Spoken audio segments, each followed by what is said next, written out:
Good morning, everybody. Welcome to the closing event of the Green4C project. We are already around 50 participants in this online room. Very fortunate that we still have this meeting in an online session, although we had a lot of thinking about bringing it online or bringing this session in person. We have seen that we have about 200 registrations for this online session, so definitely many more people than we would have been able to reach in an in-person session.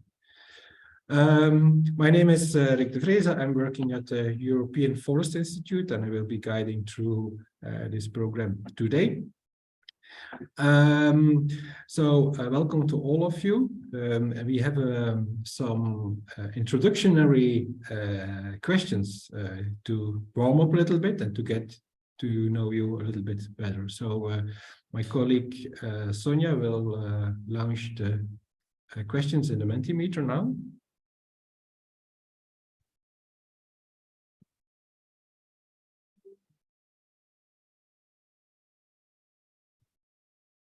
So the first question is about your background. So the question is, in which country are you sitting now? So if you are on the COP15 in Canada, well, it's very early morning for you, but in this case, you just put Canada. If you are having vacations on the beach in Spain, you just put Spain. And if you're in your home country, you just can put your home country. So please go to menti.com and use this code you see here, 45246078, and put your country in the form. And don't forget to push the submit button.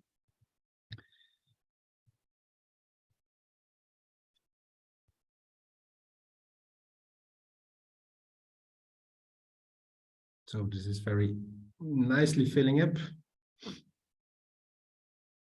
At the moment, we are quite, well, traditional countries. Oh, now we have the United States of America, Romania, Bulgaria, Denmark, Hungary, Croatia, Switzerland.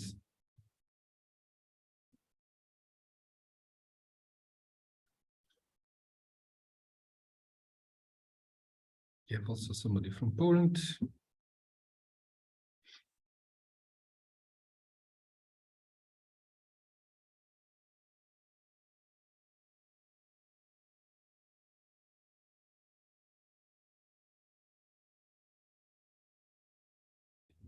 So we have around 30 people who submitted their response. So I keep this open for a bit longer.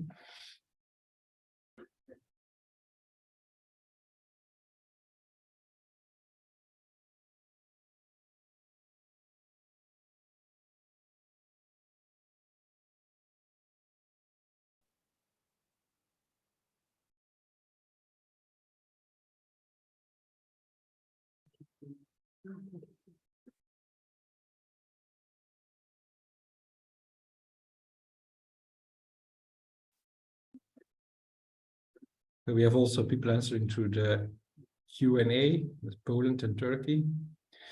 Well, we will put these answers in the Mentimeter later for our own records.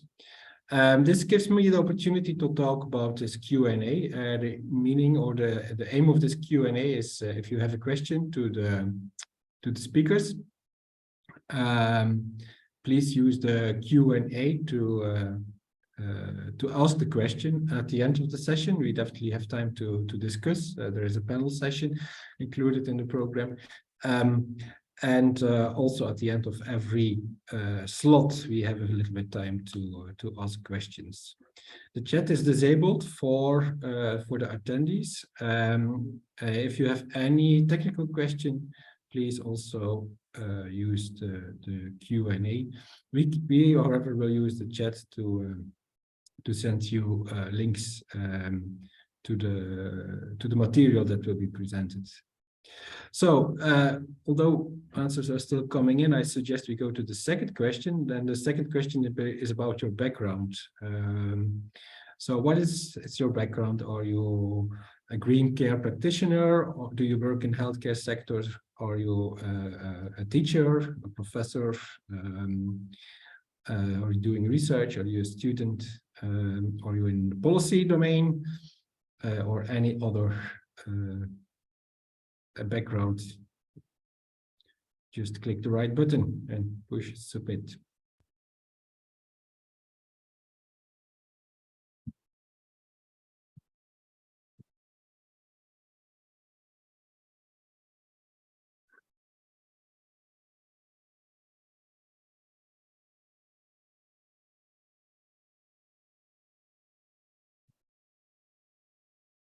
So answers are still coming in. We have about 50 answers, and at the moment there are about 75 participants in this session, which is great. So given that the time is running, well, we still keep this Mentimeter open, so you can still submit. But it's time to go to the first presentation for today.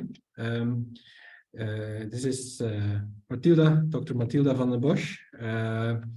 We are very happy to have had the opportunity to work with Mathilda for 3 years in the Green4C project. Mathilda, when the project started, Mathilda was still in Vancouver, in Canada, at the University of British Columbia, where she is still affiliated with. She's currently living and working in Barcelona, Spain, where she's a senior researcher at the Barcelona Institute for Global Health. Mathilda has a background in medicine, and since more than 10 years, she has been studying the impact of nature on human health and well-being.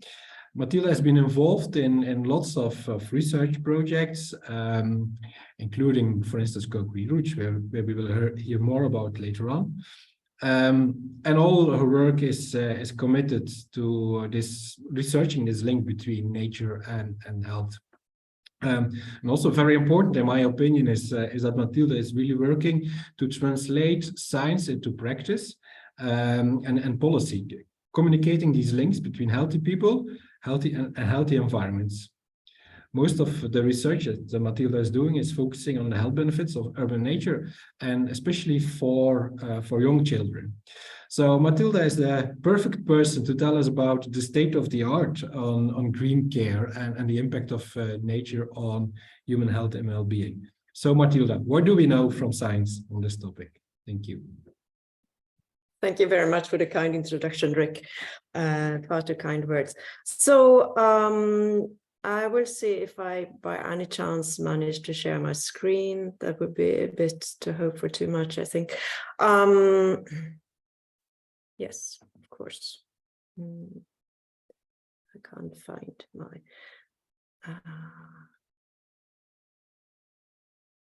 let me see. Yeah, I've had some issues with it. You know what? I'll try to change the settings.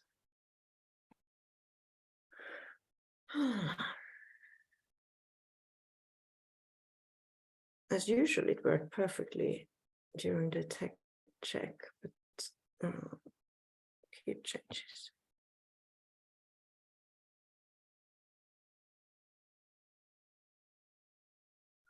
Let me see.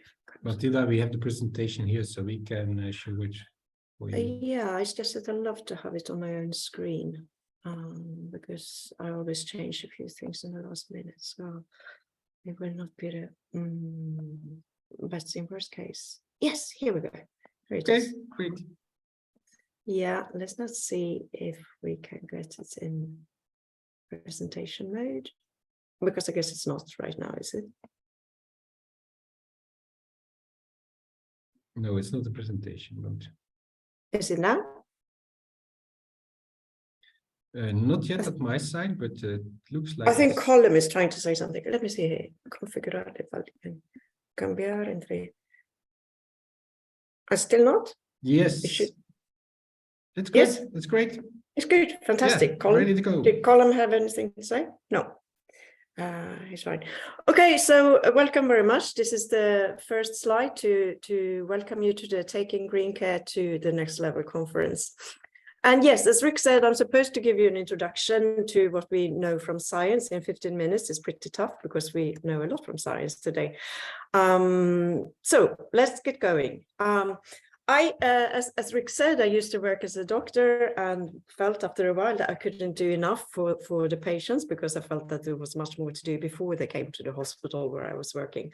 And that's when I realized that we need more trees and less medicine to keep people healthy and prevent diseases. And trees are green care. As Rick said as well, I've been working mostly with urban nature and the impact on human health. And so it's been a lot of trees and green spaces. And I will talk a little bit more about the impact of trees along the road today. Right, so just the other week, an article was published in The Guardian about the values of trees. And one tree in the UK provides hundreds of pounds of benefits a year. And in total, the value is up to 4.4 billion euros every year, sort of the value. And I think we talk a lot about saving money for healthcare. So you can see why I left the hospital and went out to hug the trees instead. And what they were calculating in this particular report is the reduction of air pollution and slowing of flooding and reduction of heat in cities. However, what they didn't even include is the mental health benefits of nature that we know are very important today. And for example, during the COVID pandemic, it turned out to be very, very important for people to have access to green spaces. And for those that were living in a real restricted lockdown, even views of green spaces could reduce the risk of depression quite significantly. And recent health impact assessment conducted by the IS Global, the Barcelona Institute for Global Health, where I'm working today, showed that 43,000 deaths each year could be prevented if every city lived up to the WHO recommendations of access to green space within 300 meters from your residence. Which is great that we can save lives, no? However, only 60% of the population actually had this access to green space. So we need to keep on working around this. And that's why projects like Green4C has been and will continue to be very important, I think. So going over to a little bit more science, when we think about urban nature in general and green care, let me say that I consider urban nature as green care because it's something that we are surrounded by every day, all the time. So for me, it's a health promoting aspect that is important. This is from my way to work, beautiful trees along the streets and in the squares, in the plazas. So when we are exposed to nature, we get different ecosystem benefits. And at the basis for all of this, we have biodiversity. Without biodiversity, there are no benefits from nature. So that's why it's important to take into consideration biodiversity conservation. And this is at the fundament for all of it. And that's why we have COP15, for example, in Canada. We hope for good outcomes from that. So some of the ecosystem services I already mentioned, the cooling of cities, reducing air pollution and so on.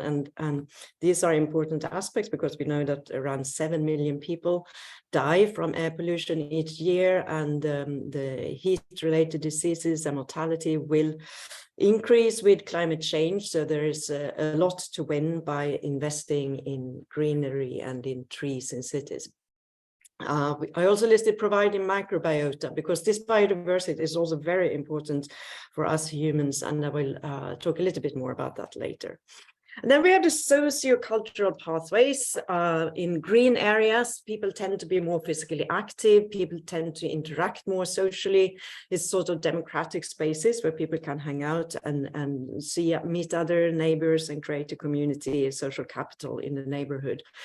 Among the first pathways to be studied in this area is the stress reduction, which we also have quite a lot of research around, even physiological biomarkers that show a reduction of stress. Right, so there's a lot of research around this for the last 40 years. I would say. What we know a lot from the last couple of decades through a number of epidemiological studies, observational population-based studies, is that these pathways then have a direct impact on the number of diseases such as depression, cardiovascular diseases, stroke, diabetes, asthma, cancer. The important thing with all of these diseases is that those are the constitute the major part of the global burden of disease. The most common disease worldwide, or that will result in the most burden for every country, or globally speaking, is depression, according to WHO estimates. However, the good thing with green spaces is it doesn't only prevent disease, it also increases levels of mental well-being, happiness, academic performance, memory capacity, and sleep quality. And a lot of those impacts are particularly important for children. We know, for example, that children who are in green schools, in outdoor play and so on, tend to be happier, their motor development is better, and they also present or produce better in school, present better results. And if you don't believe me, please have a look at the literature. This is a number of studies that have been published just this year. And this is just the top of the iceberg, I would say. There are a number of studies coming out each week, showing impact on dementia, stress, cardiovascular diseases, cancer, mental well-being, even reduced COVID-19 severity. These are interesting results. I think I would personally believe that it somehow relates to the immune system function that could be boosted by access to nature or being in nature. All right. Trying to go through the science of this, as I said, is kind of impossible over 50 minutes. I will just show a couple of slides of some studies. This is from Thomas Astelbert and his colleagues in Australia, 2014, is a few years old, but it's a large population-based study of more than 200,000 adults. And what this study showed is by increasing levels of green space in the neighborhoods, the more and more physically active people tend to be. Up to the study, if we look at the adjusted models, where they've been looking at the number of other factors that could impact this increase in green space in physical activity, you see there's almost 25% more chances of being physically active in areas with a lot of green space. Urban green spaces also reduce chronic stress. This is from a study by Andrei Egorov in North Carolina. Can't see it right now, the reference, but it's down there. Anyhow, they looked at something called allostatic load, which is a measure of chronic stress, a number of biomarkers combined together to get this measurement. And again, if we look at the areas with the most green spaces, you see that there is a significant reduction in chronic stress, and all the way down to the lower levels down here. Okay. I used to work in radiology, and I have a particular fascination also for these biological objective measurements of green space. And to be honest with you, I think it's important as well when we're talking to politicians and decision makers and so on. It's usually required that we have some sort of hardcore evidence, and then it's nice to be able to bring up these sorts of these studies that show an impact on brain structure, for example. So this image shows part of the limbic system in the brain, which is dealing with emotions and reactions to different stimuli. And this particular little area here is activated when we are stressed, and in particular when we are ruminating, this kind of negative thinking that happens when we are depressed, for example. So in this study by Greg Bratman, it was published in the PNAS, a very high impact journal, a few years ago. they looked at people who were ruminating, and then this group of people, they separated into two different groups, and one group had a walk in a park and the other one had a walk in an urban setting.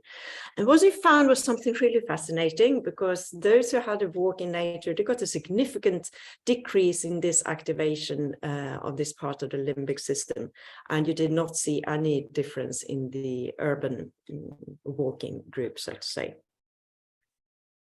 Quite clear, hardcore, objective biological evidence for some impact of green spaces of nature.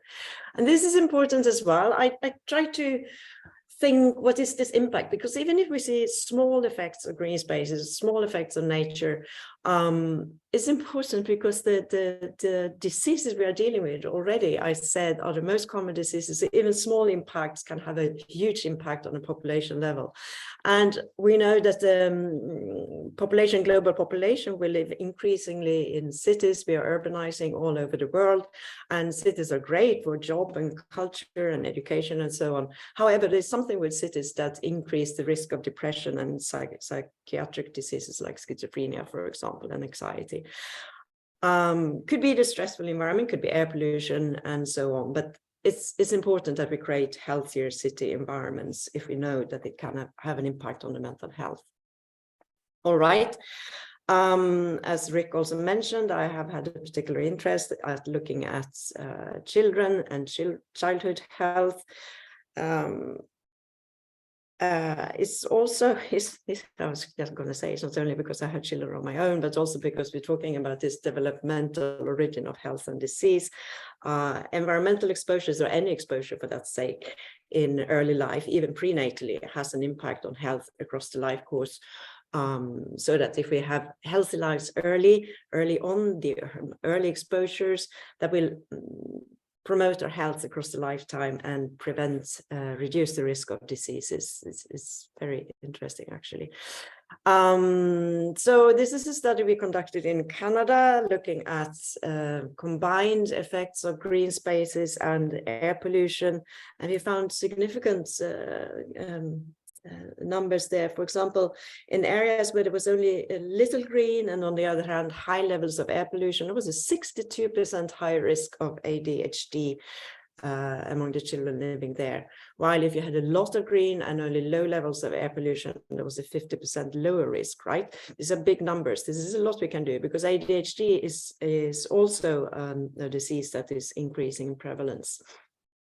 I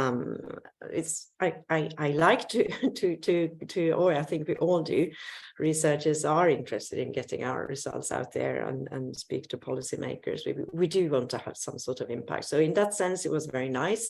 This study got quite some attention from media across the world. It was tweeted also by Dr. Maria Neira, who is the the officer of environmental health at WHO. So hopefully it can have a tiny bit of impact and for developing healthier cities in Europe and beyond.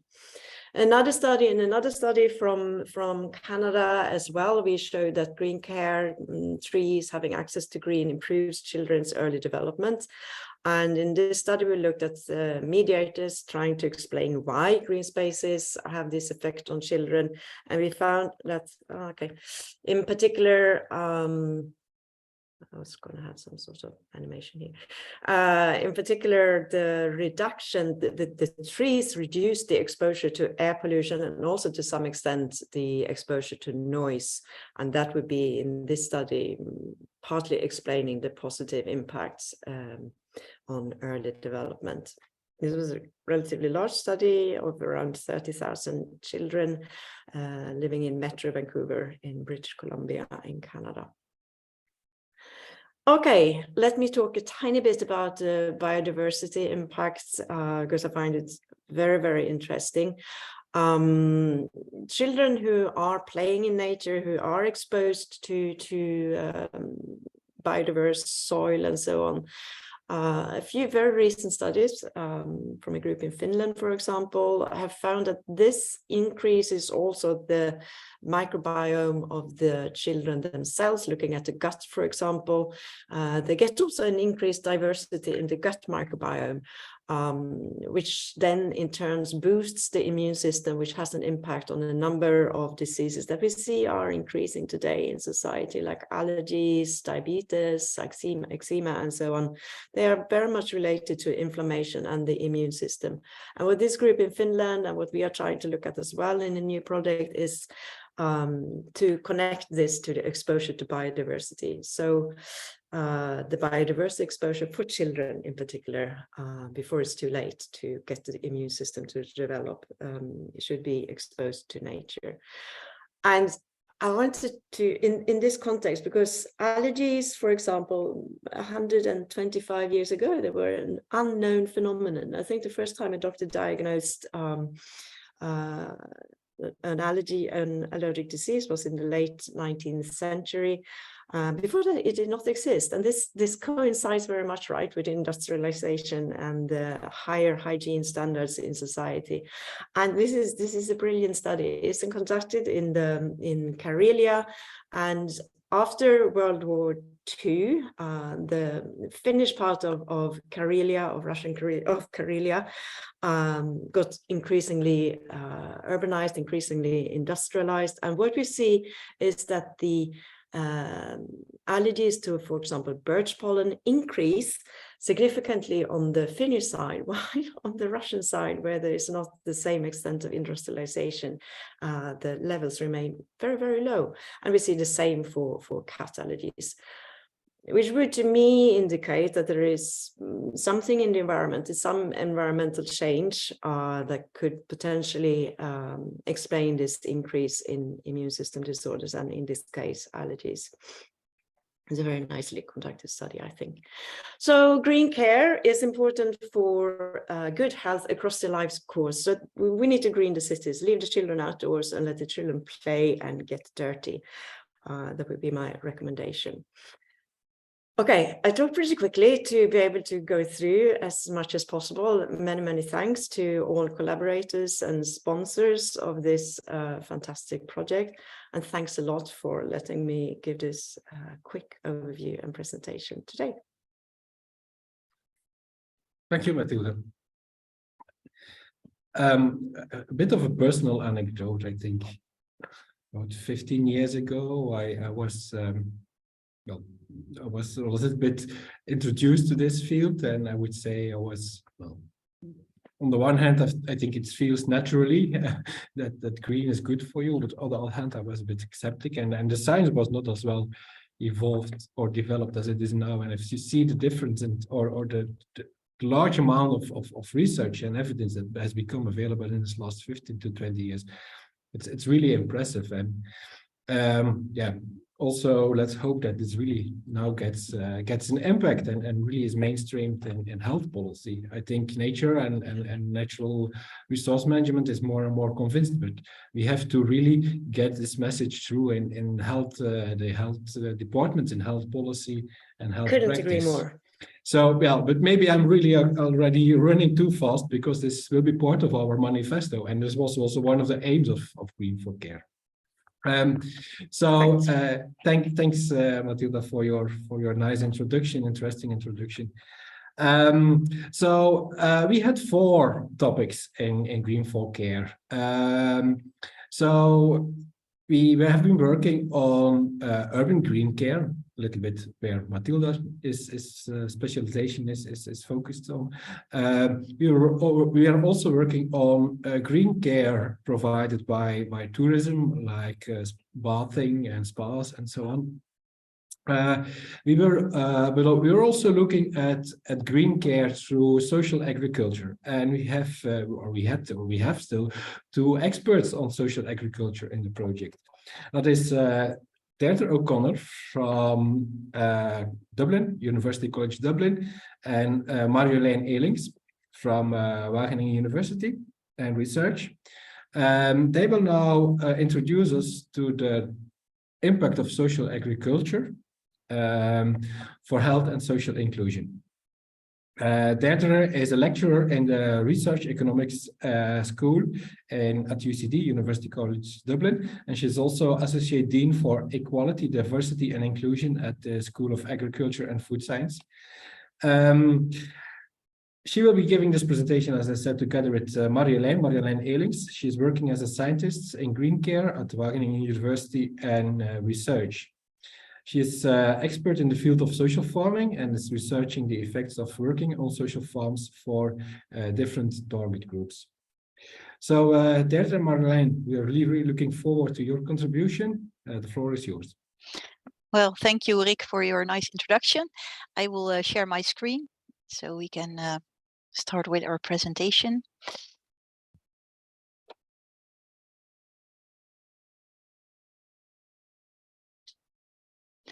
I think you're okay, very good. My name is Marjolein Elings. I'm a researcher, Green Care at Wageningen University and Research, the Netherlands. And together with Deirdre O'Connor, my colleague of the University College Dublin, I will give you a short introduction in social agriculture. But first, what is social agriculture about?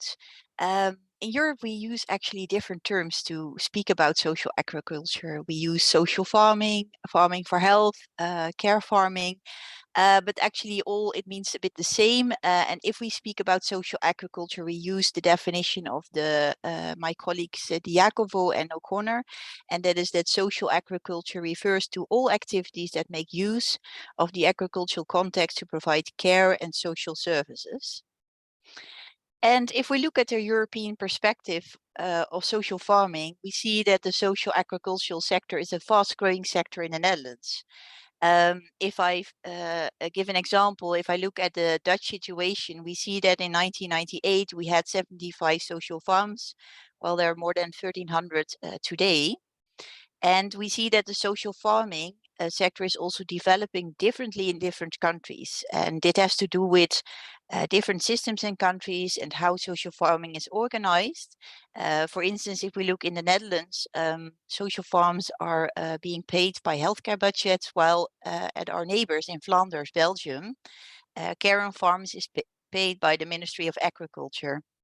But what all those social farms and social farming sectors have in common is that it's an innovative sector that combines healthcare, education, and social services with agricultural production.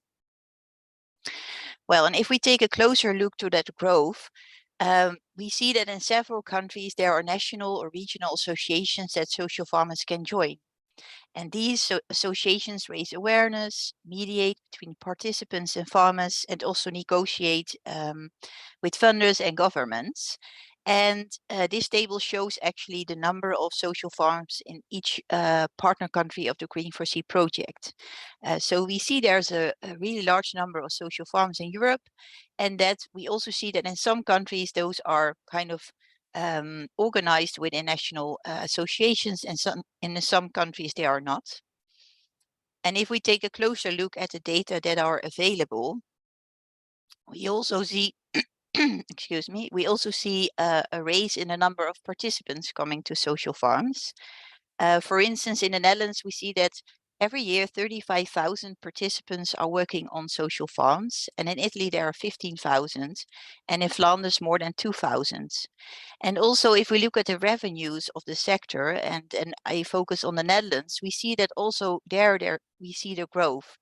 If we look at the revenues of the social farms that were connected to the Dutch Federation of Care Farms, we see that their total revenues in 2011 was 11.3 million. While in 2018 it raised till 88.6 million. And in 2020, we looked at the total revenues of the whole sector. So all social farms in the Netherlands, not only the social farms that were connected to the Federation. We estimated the total revenues of 250 million euros per year. So that means an average social farm in the Netherlands have a revenue of 200,000 euros per year. And I think that's it's quite something. But maybe the most important thing is that participants on social farms say that they are very satisfied with the care they receive on a farm.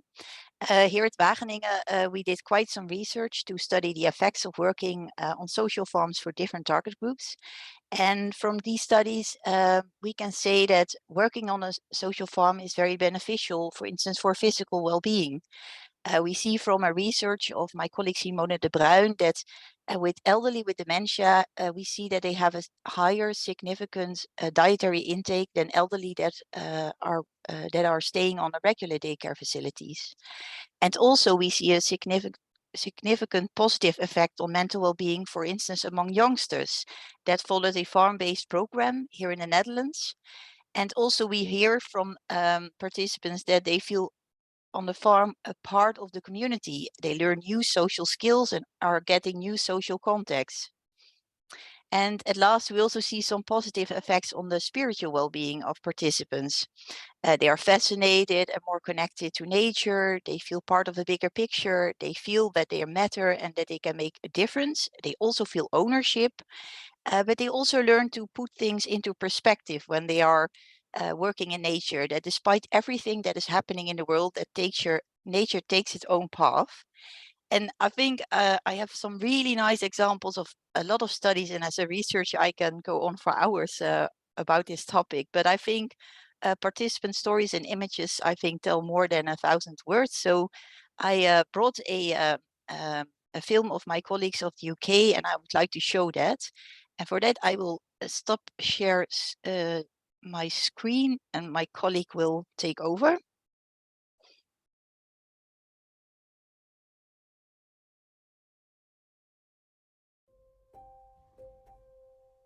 The big buzzword that's around at the moment is healthy living, health and well-being, mental well-being, and it's all linked to green spaces, open air, and that's what we can provide over and above anybody else. We're a care provider, doing all sorts of activities from woodwork, cooking, arts and crafts, to animal care, motor vehicle studies, horticulture.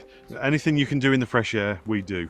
This is a very welcoming place, and I think just being able to sit down and not have pressure is something that again can release people, and we've got lots of young people and adults who have been anxious or worried or concerned, and they come here and they've got space just to be the person they're meant to be. They've got space to express themselves without any stress or pressure, and I think that that's one of the great things about working in the open air environment. I come to the farm just once a week every Friday. I've been coming to the farm for 7 years. Why do I love coming here? It's just that it's meeting people. It's just the fresh air, the beauty of the countryside around you, and it makes you feel good for the day. You can go home and have a smile on your face. I think one of the things that I enjoy the most is when I walk into that shed and I hear the laughter and the fun, and I think those people are really enjoying themselves, and that's the name of the game. If they're enjoying themselves, they're out and about, they're in the countryside, brilliant. Care farming is a fantastic way of helping to connect people with nature, and we know that nature has huge benefits for people's mental health, and it is a great way to connect people up who might be isolated in the community. It's really good for our well-being. But what the care farms do, which is really good, is provide a way not just to connect people with activity and with nature, but to actually make that meaningful. So to really give people opportunity, not just to be present, but to participate and master skills. People come and go out with certain skills that for sure they learn, like take care of plants, to water them, to harvest. For me, the farming and the gardening, they're all just tools to grow self-confidence. I came to Wild Goose as a volunteer after a long period of mental illness. It was pretty bad. I had a suicide attempt, and following that I was stuck in the house for 9 months, and then since coming here it's just been building on that ever since. Service users feel that they're part of something real and they're helping the farm to function, which can be incredibly powerful. It can just turn people around and help them feel better about themselves, feel a sense of purpose, and then move on to fulfill the potential that was always there but just got lost along the way. Before I come here I wouldn't really be social, and it was really hard at school. I kept getting really nervous and distracted in the environment, and it really hard for me to concentrate. Now I started mechanics at going to a college, which I probably wouldn't have done if I hadn't have come here. Social prescribing link workers that are based in primary care networks can refer people to care farms to help them connect with nature and to develop the skills and confidence to be able to go into employment or volunteering or just enjoying nature in the ways that they want. You just see people unlocking all those little nooks and crannies in their lives that have caused them upset start to fall away, and you start to deal with the real person. I'd say the benefits of care farming is the ability to grow in an environment that's not in the stresses of town. I come here and I open the door and all I hear is the birds singing, and it instantly relaxes you and puts you in a place of ease. Coming here has probably made me a lot more confident with people who have mental disabilities, and I can relate to them with my disability as well. So that's why I think it's good for them to come here, and me being here has kind of changed my life with what they can do, really. I mean, when we first come, he was very, very quiet, wouldn't speak to anybody, but now I drop him at that gate and he just looks forward to coming here. He's a totally different person, to be honest, to what he was. I don't think that I'd be the person I am today without coming to Wild Goose and experiencing everything that they have to offer. The relaxing, calming environment, the welcomingness of the staff and students, and the encouragement when it's needed, but not the pressure to do so. And it's just been fantastic for me.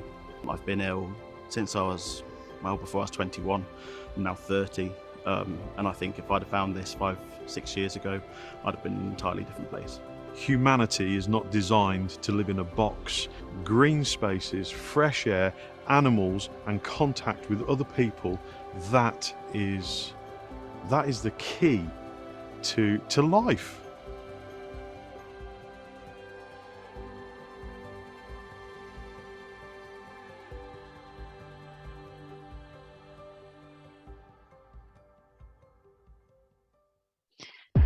Well, I think I don't need to say anything more, but I will share my screen for one last slide.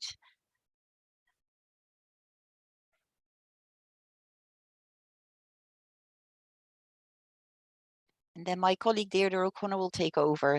Thank you.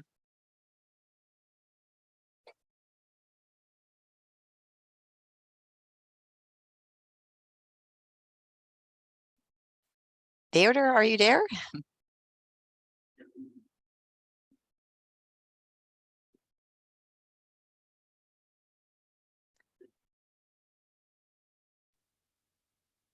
Okay, apologies. Can you show my slide, just the preceding slide that I have?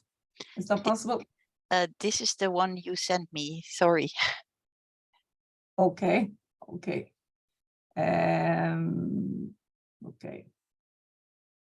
Okay, I'm still showing up as screen sharing. So Shall I stop sharing that you would like to share your slide? Yeah, that would be fine. Do you have my slide on your slide share? This is actually the one you sent me. Okay, so can you just show my slide on that? Yeah, this you can't see the slide at the moment. I have a slide in front of me with your name and. Okay, but the preceding slide that just shows the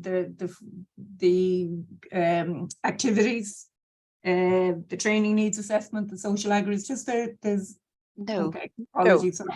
Okay, so if you want to stop, yeah, sharing of course. Screen and I will share. Okay, apologies for that. Okay.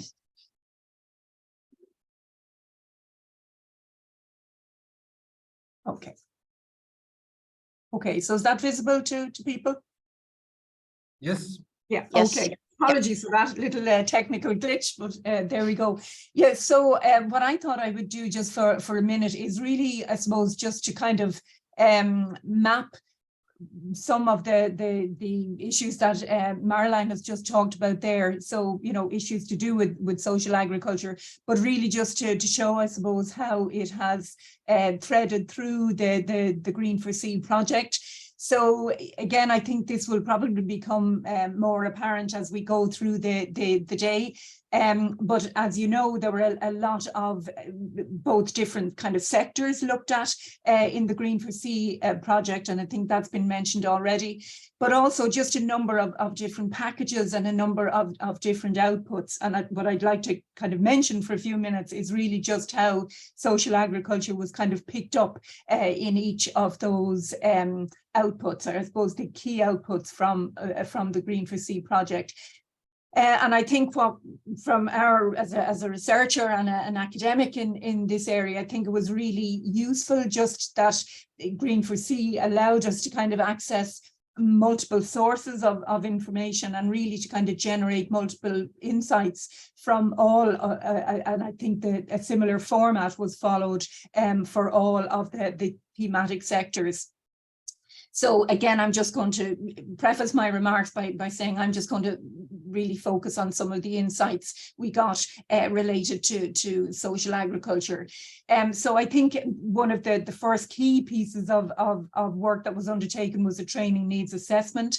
And I think, again, this is really a very comprehensive engagement with all kinds of stakeholders across the social agriculture sector, really to try to kind of understand and inform whatever kind of training packages or whatever educational resources we're going to follow. So I think that training needs assessment, again, which is still available on our website, was very useful in kind of pointing to what would be useful. As was the Social Agriculture Market Outlook Report. And as you can see, subsequently, there was a series of 4 market outlooks associated with the 4 thematic sectors that have already been mentioned.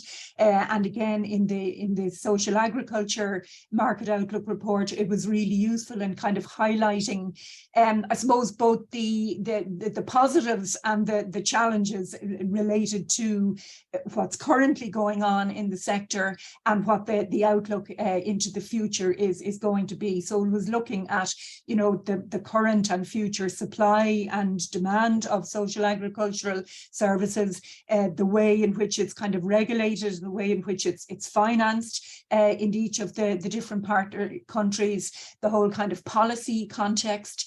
We also had, I think, in the social agriculture case, a very informative and a very insightful workshop and focus group session with key experts from across the partner countries, which were really useful in informing some of the subsequent activities. So I just want to kind of list some of those subsequent activities, one of which was, I think, a very successful e-learning course, which was run and hosted by the University of Padua, but with input from a number of the other partner countries.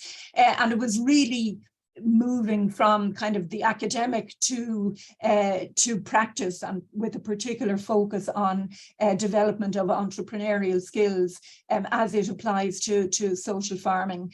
And I suppose one thing I would like to highlight in relation to that is it was a very successful and interesting kind of standalone course, but I think a number of the partners are looking at, and indeed University of Padua are ahead of the game in this one, but really looking at how that kind of e-learning can be, you know, sustainably packaged into the future and redelivered into the future. So I think University of Padua are involved in some initiatives in that, and at UCD here we're looking at how we might develop that as well.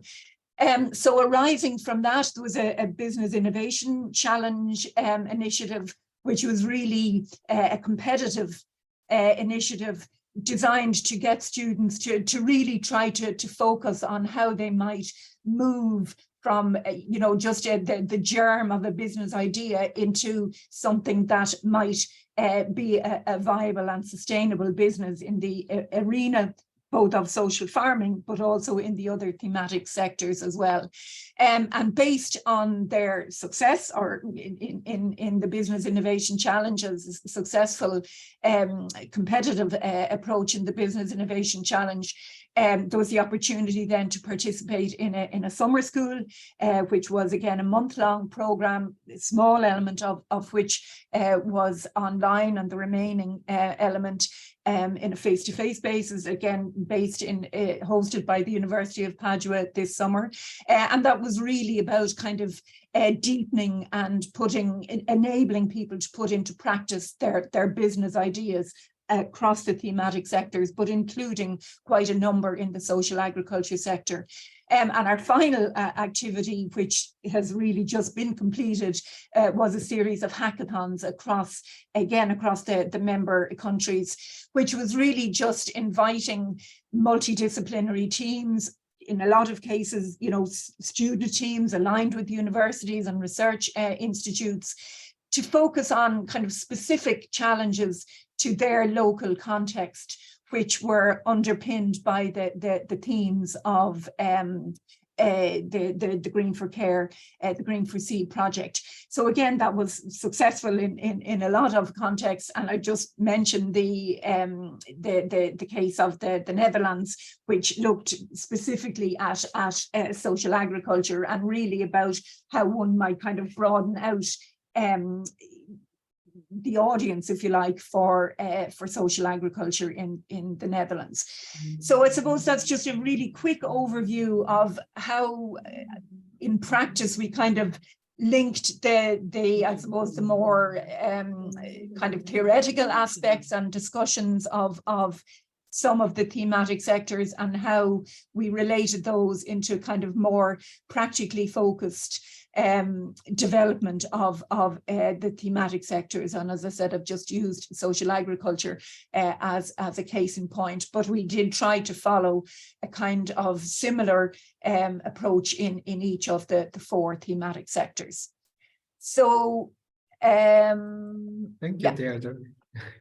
So just final, you know, the thing, contact details are there. Myself, Marilyn, some relevant projects, and just two outputs that we would like to draw attention to, as I said, the social agriculture market outlook, and then a publication we've had very recently in European Countryside, which looks at social care.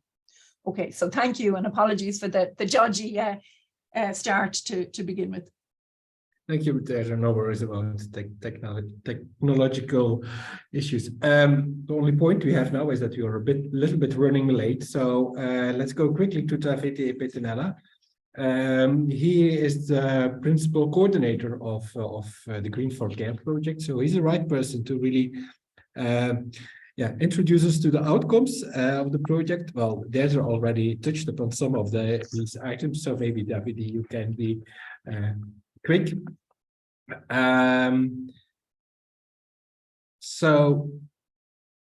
Sorry, yes. Apparently I'm not on the screen. So Davide, I will very shortly introduce yourself before okay. You introduce ourselves to the outcomes of Green4Care. So you are a full professor at the Land, Environment, Agriculture and Forestry Department in the University of Padua. And your focus is on forest products and services, the economics of these, with a special interest in new markets for non-wood forest products and forest services.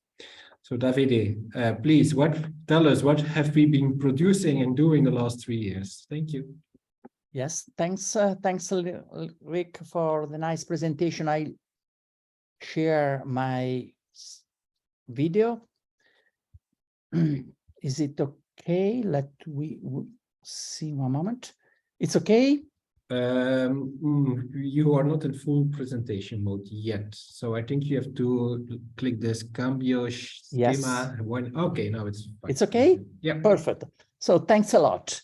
My task is to give you an overall idea about the Green4C project and its outcomes. I will save some time thanks to what Deirdre was already presenting and the last part of her presentation before. So Green4C is a project supported by the European Union through the Erasmus Plus program. It's a 3 years program with the objective of defining innovative models for nature-based health and social care. The basic idea is to create a link, a strong link between a university and business operators, where for business operator we mean social organization, non-profit organization, and for-profit organization.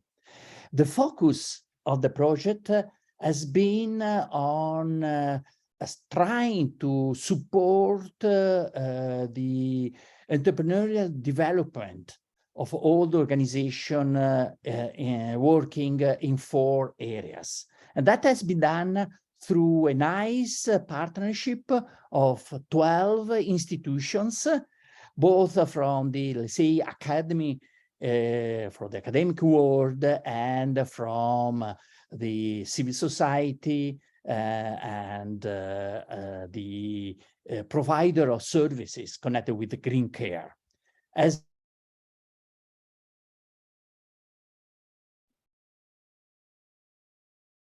already mentioned, 4 thematic sectors, the forest-based care, social agriculture, the green care tourism, and the urban green care. You may understand that there is a good overlapping in the work done in the 4 areas, and a nice share of experience, tools, and scientific results.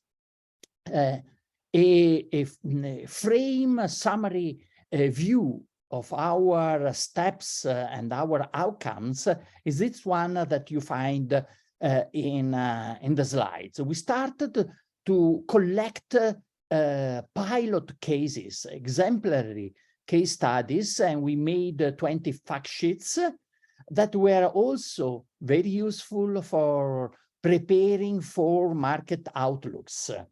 The 4 market outlooks gave us in the first year the way for getting in contact with a lot of operators in the sectors, and the 4 sectors, and to create the Green4C Alliance. Meanwhile, we started to have a mobility of the staff in the different 12 organizations in order to better integrate our activity. The knowledge accumulation at the beginning of the project was very useful because it was also integrated by 4 training need assessment booklets to understand which are the needs for knowledge and training in the 4 sectors. And that has been the instrumental for organizing the e-learning course on green care. And the green care course itself has been very useful in order to structure the summer school in presence that we organize in July. And the experience gained in the summer school and in the learning course was useful for the final step, that was the organization of 6 national hackathons.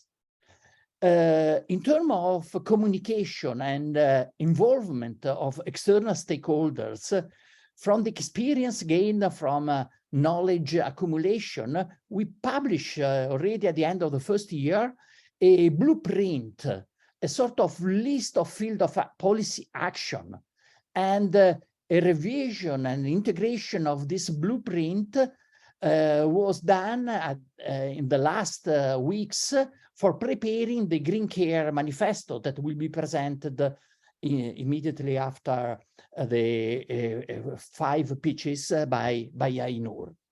A bit more in detail about the publication. This is the list of publication, not mentioning some scientific paper that have been presented by the project and that are available on the website. About the summer school.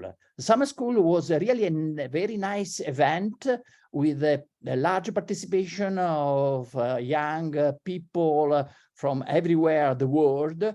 It was based on 1 week online and then 3 following weeks face-to-face with more theoretical lessons integrated by field visit, meetings with the responsible of Green Care initiative, and it was a collective activity run by many of the people involved in the project. About the Green4C Alliance, that is an initiative, one of the outcomes that we hope to be a tool, a useful tool for the Green4C development in the future. We have been able, in the 3 years of our work, to create a network of 183 members all around the world, of course, with the prevalence of people and organizations from Europe. And finally, the hackathons.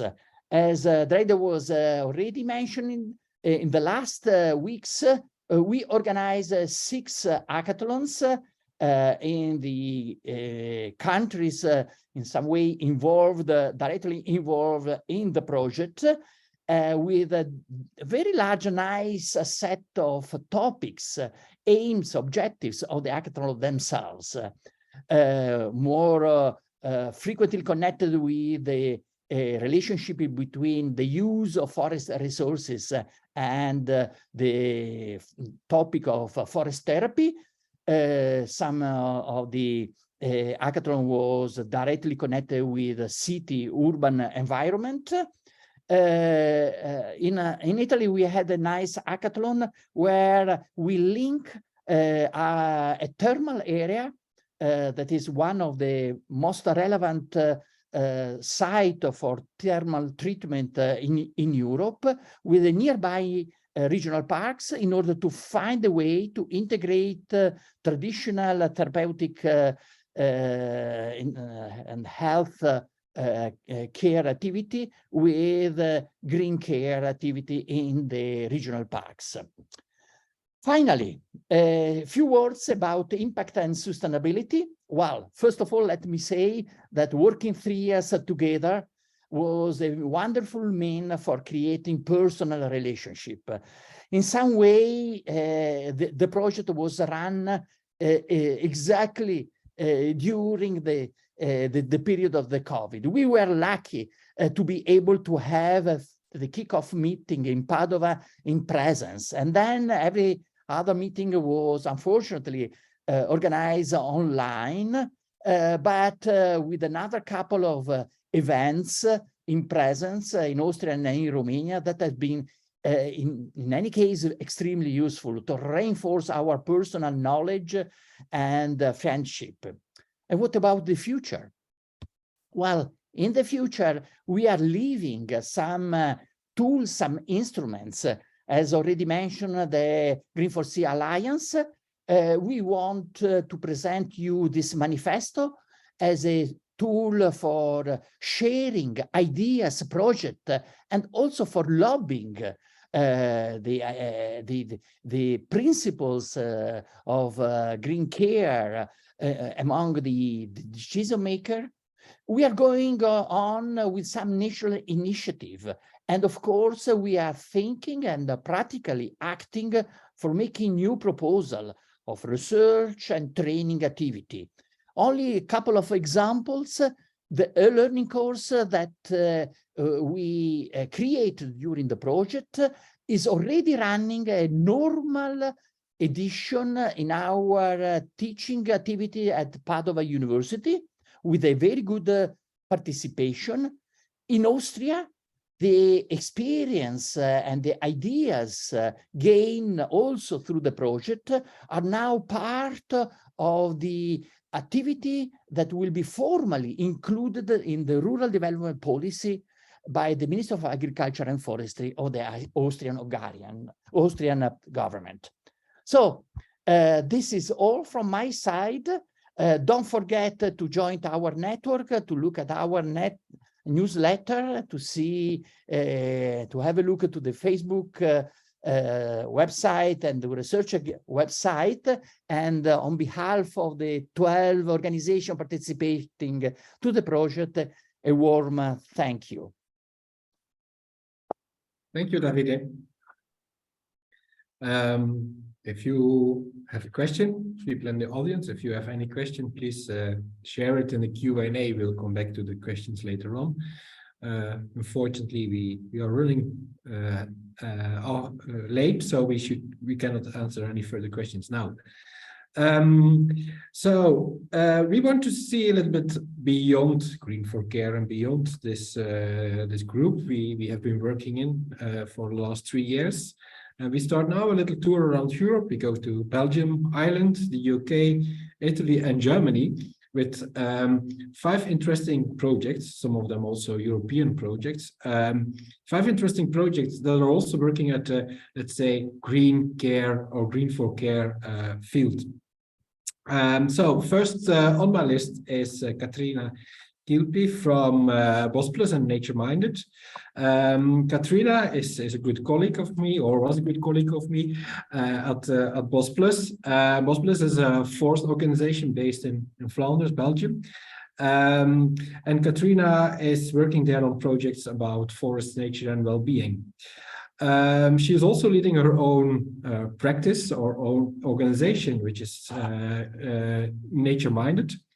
And she's one of the initiators of the International Forest Therapy Days, a group of enthusiastic people working on forest-based interventions. So Katrina, you will talk about samen buiten buurten, which is a very difficult word in Dutch. It's very difficult to translate to English. So I'm really curious about the translation you're coming up. Katrina, floor is yours. Thank you. Okay.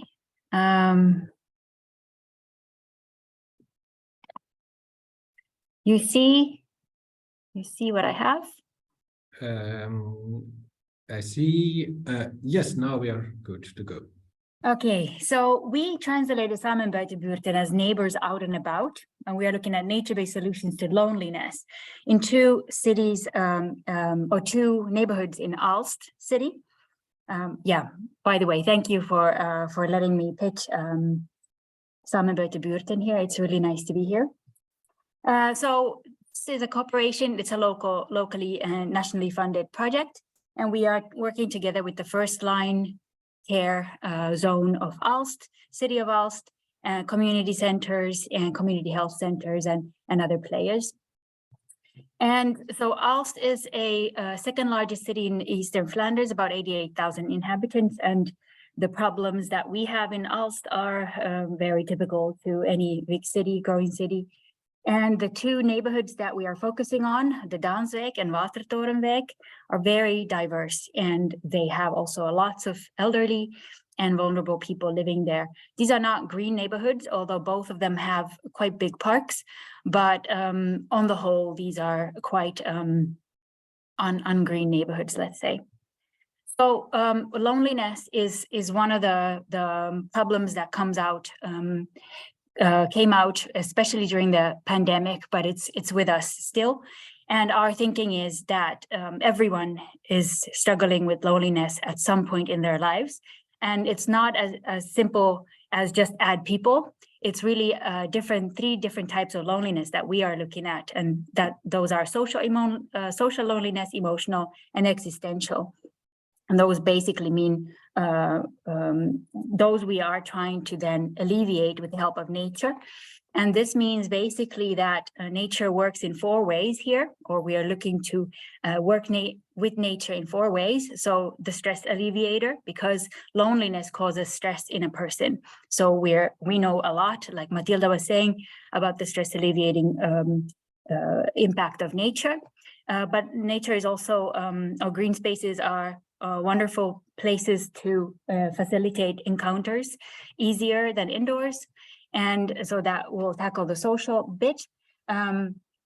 We also, for emotional loneliness, we are looking at nature's self-regulating capabilities, as in, if you know Kalevi Korpela's work on favorite places, it's easier to calm yourself, find time for yourself in nature.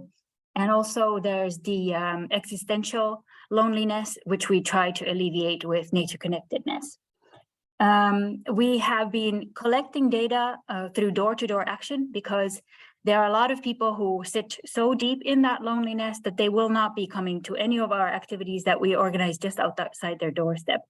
Face-to-face contact is very important. And we do this with approaching them with plants and any different kinds of nature helped activities.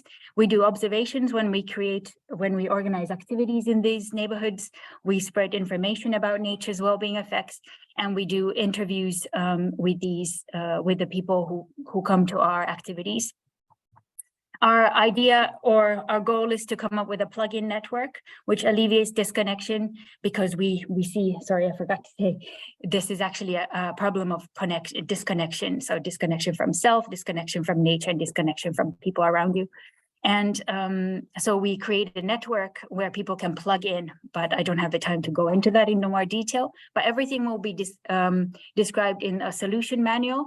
And what we want to do is really make it open and approachable, because we will not have all the solutions. We will be scratching the surface only, and therefore we want to write in a manual what we did, what we found was working or didn't work. And also we want to put everything on a website where hopefully projects in the future in Aalst, in Oost-Vlaanderen, in Belgium, in the world, will be able to use our lessons learned and take this work further. And that's it for me. I think maybe that was 5 minutes. Thank you, Katrina. Yeah, 6 or 7. Anyway, so we go to Ireland. Like, are you ready to present Go Green Roots? Yes, of course. Thanks so much, Rick. Thanks to the previous presenter for highlighting one of the key areas of our research. So you mentioned the disconnect from nature being a major challenge, and actually that's probably the one area of difference of our project, Go Green Roots. So Go Green Roots is a 4-year project. We're just over halfway through. We have strong synergies with Green4Care, and thanks for the team, Deirdre, Colm, and Rick, especially for collaborative opportunities. I guess we take on some of the learnings from Green4Care in a distinctive way. So we have an urban focus. We work across 6 European cities, including 2 cities which are award winners of the European Green Capital Scheme. So that creates its own problems, because how do you improve cities which are already at a high standard? And the way we do that is we look at, I guess, some of the unanswered questions, or what we call the known unknowns. So one of the interesting things is, we often talk about nature providing 2 benefits, stress reduction and attention restoration, but they're actually much broader psychological outcomes. And I say that as a practitioner and research psychologist. And the other outcomes we're looking at would be, not just therapeutic outcomes, but in terms of psychological resilience and community resilience. And nature has a really strong potential, certainly in the urban context, in the social farming context too, but that's outside the remit of our study. Just thanks to Matilda for highlighting one of our studies, which is Barbosa et al. Health Impact Assessment across 1,000 European cities, which really showed that the WHO guideline for cities and residents in cities to have access to green space within 5 minutes of their residence, well, that's not even met by, about 63% of Europeans in urban areas. But the question that arises from that study from IS Global, one of our partners, is, what about the quality of the green space and what about the perception? And this is probably where we differ. Like, we have a strong health dimension in our study. So it turns out, in our view, the biodiversity isn't quite as important, because even with low levels of biodiversity, there's still quite large potential benefits. In terms of carrying capacity, sometimes even in an urban park, you actually might, in terms of the ecosystem, you might actually be impairing the ecosystem, but the benefits for human health might be the trade-off. So we think it's worth considering that. There's some other areas which are of interest, and they're around eco-anxiety, and how do we look at the new challenges which are coming down the track with climate change. So eco-anxiety is one of those issues we know afflicts people across society. And also, how do we use inclusive strategies to understand what nature means to, to people that are migrants or refugees, because we have to ensure that people have nature access in a way which meets their own cultural and psychological needs. But just to highlight the one difference, I think, from our work and a lot of the preceding work is we're actually focused on nature connectedness. And that's essentially like your affinity. In Ireland, we use the term gra, which means love, your connection or attachment to nature. And that's actually, very central, based on tentative evidence so far, to the health benefits. In fact, higher levels of nature connectedness, according to meta-analysis, are associated with higher levels of psychological well-being. And it's also possible to foster and cultivate nature connectedness. One of the interesting outcomes of nature connectedness is it not only predicts, some of the benefits people get from nature, but it also is connected to pro-environmental behavior and environmental concern. So in Go Green Roots, we're really concerned with understanding this. We're developing new tests. We have a huge research program dedicated to this concept, because if we're able to increase nature connectedness and measure that and promote it effectively across urban citizens, we can get help citizens reach nature in the way which benefits them most. And I think there's something really important to point out here is, we can talk about the different standards of evidence, and well done to Green4Care in having a very pragmatic implementation science approach, because we don't need an RCT to show the impact of nature and health. In fact, it's almost impossible to do so, because everybody implicitly almost everybody has a belief that nature is good for them. But instead, what we can do is we can, assess nature for what it offers us. So it's non-invasive, it's low cost, it's low risk, and potentially highly accessible if we align with the WHO guidelines for access within 5 minutes of your house. So that's a different way of thinking about nature. And also well done in terms of the manifesto for Green4Care, because the role of inclusion in nature-based approaches is, highly important, because it's possible that we could have an expensive insurance-led healthcare approach, which would add value and economically, but would be a very exclusive product. And I think both the social farming and the other work for Green4Care really aligns with our inclusive approach, which is based on the UN SDG 11. The target is 11.7, is ensure universal access by 2030 for all citizens to nature. And that's based on, intergenerational access. So from children to grandparents, they should all be able to access nature. So that's all I have to say for now. And look, well done to Green4Care, and thanks for the opportunity. Thank you, Tag. Sorry, and thank you for keeping the time. So we move to Exeter.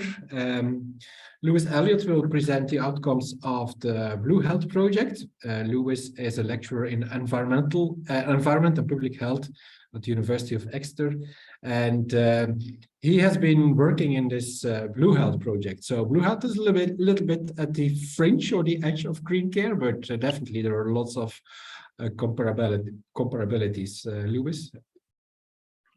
Thanks, Rick, and thanks for inviting me along today. So yeah, I'm here today to talk to you about the Blue Health Project. So Blue Health was a Horizon 2020 funded project, which lasted from 2016 to 2020 and had a consortium of 9 European partners. And it was primarily designed to look at the impact of urban blue spaces across Europe on human health and well-being, particularly in the light of climate change and urban design. And we defined blue spaces as outdoor environments that could be natural or they could be man-made as well, but they prominently featured water and were accessible to humans.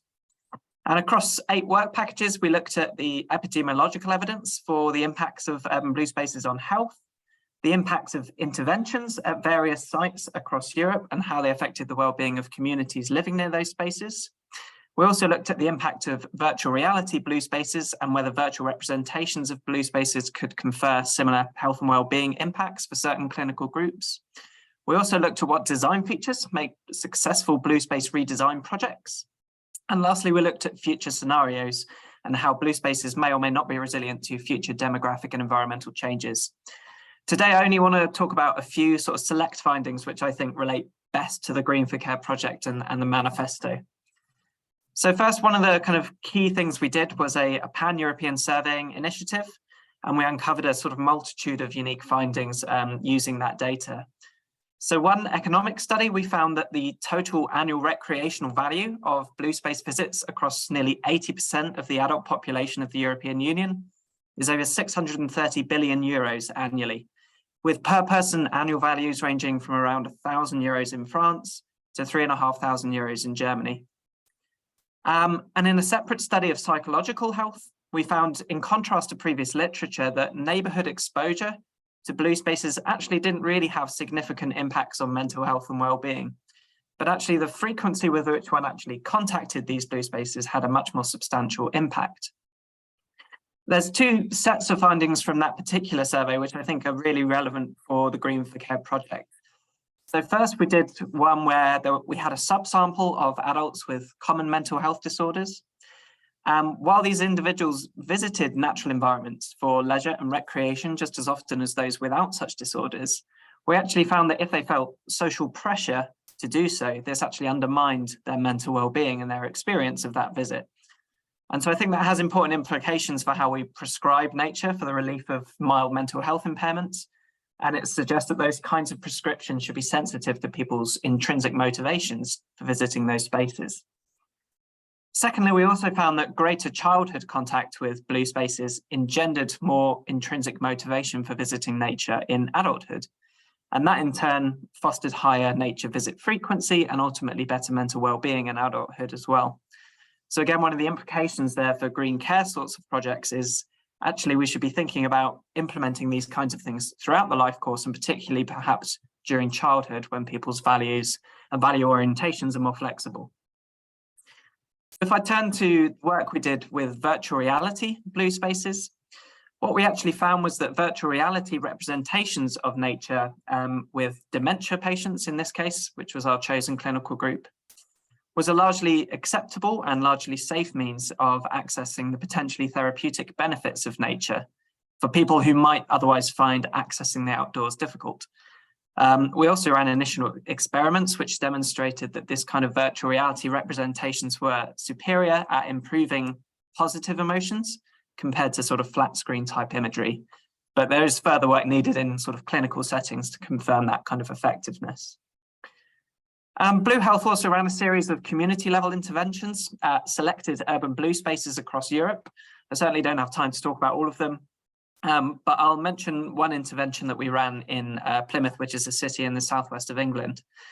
What we found was that after relatively modest improvements to a park and a beach area in a very socioeconomically deprived area of the city, we actually observed significant improvements in life satisfaction and positive mental well-being.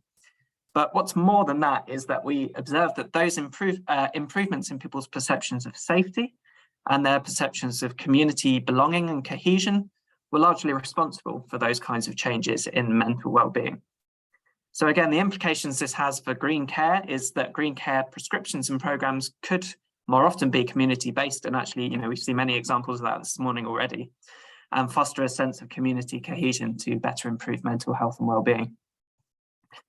So in summary, the kind of Blue Health project overall, it found that urban blue spaces can contribute significantly to public mental health and well-being, and that actually the effects of what we call blue spaces can often be distinguished from what we typically term green space or more vegetated spaces.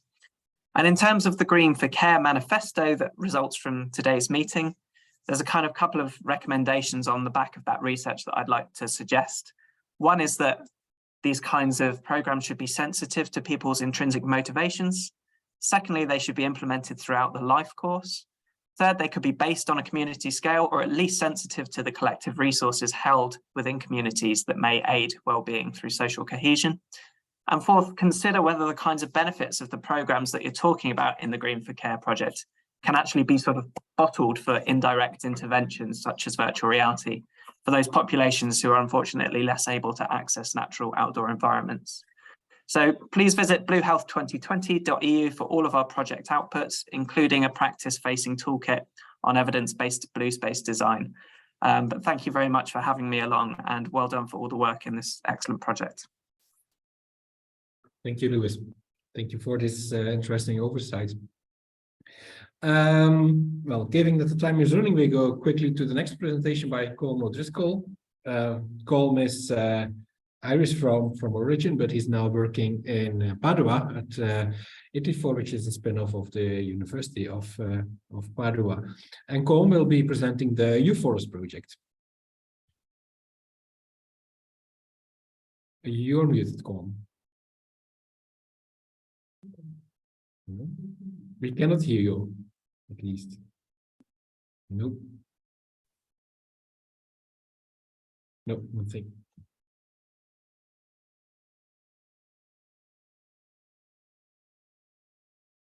Can you speak, please, Colm? No, this is not working.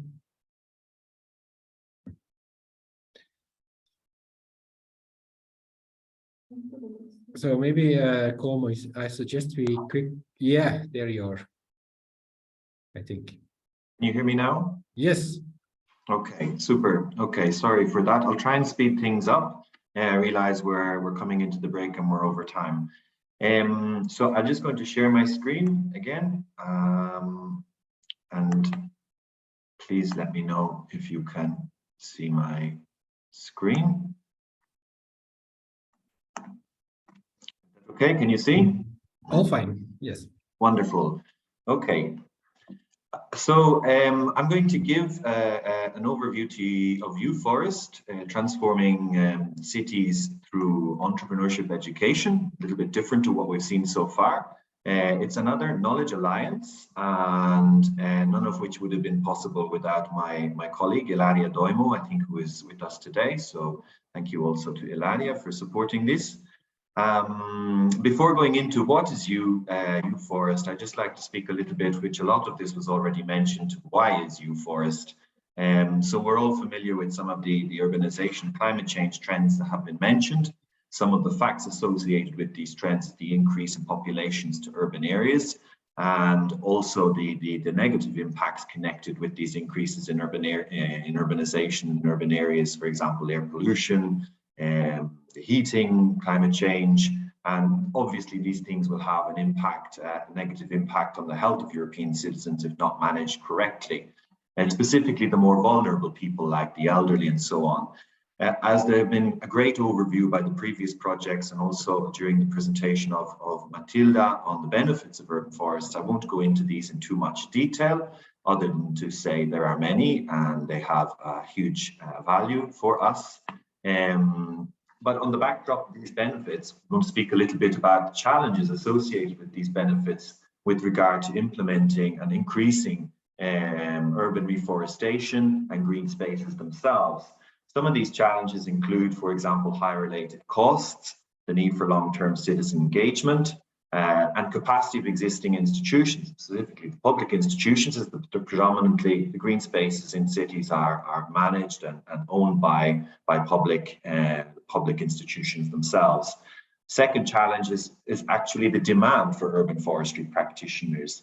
So we looked at this and we thought about this, we again trying to understand what was the best way to approach solutions around this, looking at these two major challenges. And the solution for us was through an entrepreneurship education program supported by the Knowledge Alliance, co-funded by the Erasmus Plus program of the European Union, very similarly again to Green4C, where we bring together universities, businesses, public institutions to essentially foster innovation in the urban forestry sector. And this, similarly to Green4C itself, comes in three steps. The first step is building and launching an alliance for creating these interactions and connections to share knowledge and this sort of marketplace, if you like, for information, translating from research to practice for also practitioners. The second step, and each of these steps associated as well to years of the project. We're into our very much into our second year of the project, where we have actually just last week launched an international MOOC on innovation in urban forestry and how to develop urban forestry projects for practitioners and also for students. And connected as well with this were also some high-level reports on developing and promoting innovation and marketing innovation and exploring and exploiting innovation opportunities in urban forestry. And obviously as well, we did similarly to Green4C, we looked at analyzing some business cases and best practices to understand what exactly innovation actually means in urban forestry. And then from that, so using that sort of a springboard to develop an entrepreneurship training program. This as well comes in different steps. So one part focusing specifically on the practitioners themselves, because what we noticed differently to previous projects we've been involved in is that there's a very high interest in this topic, specifically in urban forestry, with practitioners, with professionals working in the field in urban forestry and in green space management. So we have a specialization program developed specifically for those who want to develop their project in urban forestry or green space management. This can also be, for example, through business development and business opportunities, workshops, dedicated workshops looking at training and improving the capacity of professionals in this space. And the project itself will end. We're going to try and test something that has not been tried before in another European project. We will launch the first simultaneous multi-city tree planting campaign. So within four of the principal cities of the project, so Dublin, Barcelona, Milan, and in Brasov in Romania, we will have a simultaneous tree planting campaign, simultaneous being around the same period. We will launch this multi-city planting campaign to raise as much awareness as possible about the importance of green space management and improving the access, the management itself, but also the area, the space, increasing the space itself. So this is also just to say that, excuse the animation. So just to say that U-Forest, like Green4C, is an evolutionary process. These are projects that over time we have improved and developed on, exploring different and innovative areas, but that they're also not acting alone. They're coming on and with the support of many other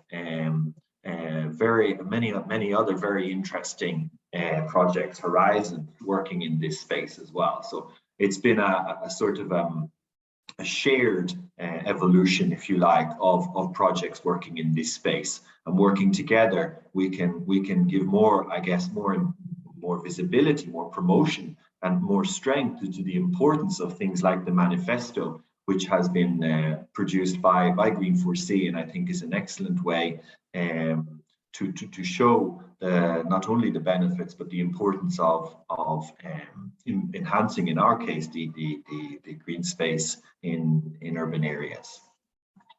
It's just to say that we're not acting alone. U-Forest is a project promoted by ERSAF and ETIFOR, but obviously we're working with EFI as well. We're working with, there are 4 companies, 4 universities, and 4 research and 2, excuse me, there's a typo there, 2 research and networking organizations.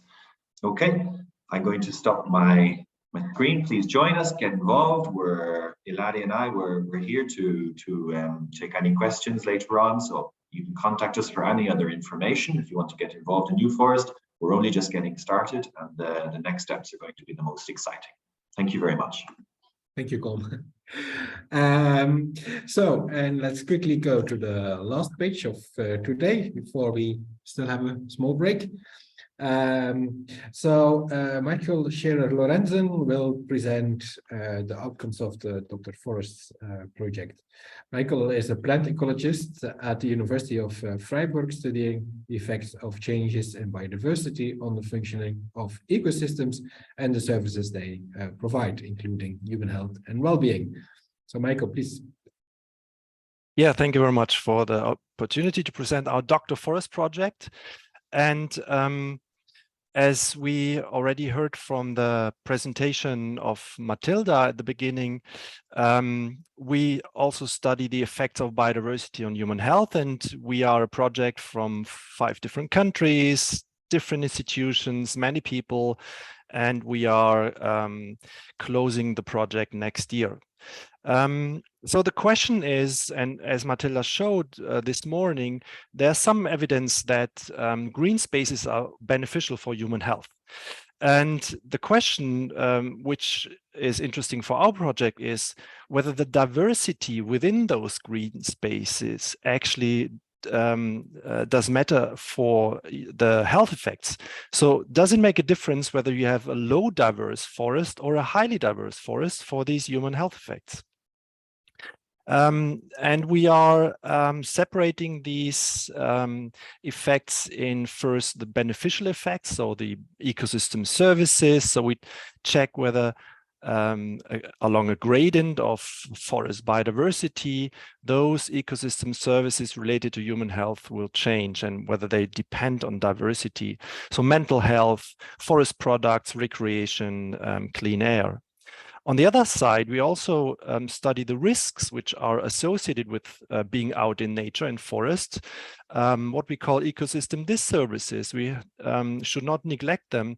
Something like ticks, tick-borne diseases, caterpillars, pollen, which create allergies and so on. And here again, we also check whether more diverse forests do maybe alleviate those risks. So our general guiding hypotheses are first, whether forest biodiversity actually can increase the restoring and building capacities that improve mental and physical health. And we study psychological restoration and also the recreation in forest and use of forest products. On the other hand, we also study whether tree diversity actually can decrease physical illness caused by allergies, infections, or chronic diseases, focusing on disease vectors like ticks and tick-borne diseases, but also air pollution. We study our questions in two different settings. First, in a highly controlled so-called tree diversity experiments, where we have created forest stands of different tree diversity within a global network of tree diversity experiments. So we can actually really exclude other covariating factors and focus on the effects of tree diversity itself. And we are also working in natural forests at different sites in Europe, including, for example, in the Białowieża Park in Poland. Just a quick summary of the results. First, for these things we have studied, it's important that the structure of the forest, so for example, the density, how many trees there are, what's the shading, the leaf area, and so on, they often have strong effects, for example, on the thermic stress and also on the presence of fine particles that can cause allergies. We also have to say that the composition of a forest, so which species are present, also do have some effects. And our central question is whether the diversity, so the number of tree species, their architectural diversity, their functional diversity actually also matters for those health effects. And while we haven't seen much evidence, a little bit positive effects on mental well-being, we actually saw significant positive effects on the transfer of ticks and Lyme disease. So in more diverse forests, Lyme disease is diluted, so it's beneficial to have more diverse forests. The same is true for the provision of forest products like mushrooms and also for the reduction of fine particles in the atmosphere. So all in all, with those results, we can also formulate some hypotheses how to manage a health forest, or how should a health forest look like. So for psychological restoration, it's important to have different visual and acoustic stimuli, as we showed. And for that, a multi-layered forest canopy providing a lot of microhabitats as niches for different organisms might be beneficial. For recreation and forest products, a buffered microclimate and also the variety of plants and fungi is important. And again, here, multi-light forest canopies with different light availabilities and different tree species obviously support those things. For the disease vectors, where the mechanism behind is host dilution and predator control of these organisms, again, high tree species richness combined with multi-layered forest canopies is beneficial. And for air pollution, also concerning particle filtering and ozone uptake through the forest canopy, again, multi-layered forest canopies, a dense foliage, but also water availability for the trees is very crucial. And with these kind of things, we could suggest for forest managers, for urban forest managers, to focus on diverse multi-layered forests. So, and for example, in that planting campaign you just mentioned before, from our perspective, it would be important to plant many different trees and not only one tree species. So with that, I thank you for your attendance. Please look at our Dr. Forest webpage, where you can also find a 1-minute short video about the project. Thanks a lot. Okay, thank you, Michael. So this was our round of Europe of about 5 interesting other projects related to green care. We are running behind schedule, but still for our mental health and well-being, I think it's good to take a 5-minute break. And after the break, we will continue with Einar, who is going to introduce us the Green Care Manifesto, which will be a very important outcome and legacy for green care. So we see each other back in 4 minutes. Thank you.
In a world that is increasingly urbanized and threatened by the climate crisis, people are more stressed and disconnected from nature. The physical and mental health implications of this are still relatively unknown. There is a need for research and innovation to understand these challenges better and provide solutions that increase the resilience of ourselves and our cities. Green care is our solution. Green care means using green spaces to actively promote health, prevent disease, and increase opportunities for social inclusion. Green is care. Care for our health and well-being. Care for the others. Care for our future. Green care initiatives are a growing trend, but they are challenged by a lack of innovation capacity, funding, and formal recognition. To understand and support these initiatives, we connected international researchers and experts from academia and business in the health and environment sectors in one project, Green4C. We identify and grow innovation capacity in nature-based health and social care initiatives.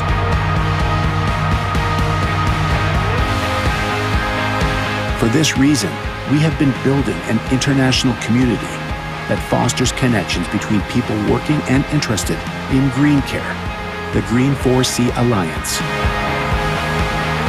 We publish research, studies, and an online course open to young professionals and students who want to learn more and improve their entrepreneurial skills. We turn theory into practice through our innovation actions. The world's first hackathon and specialization school in green care.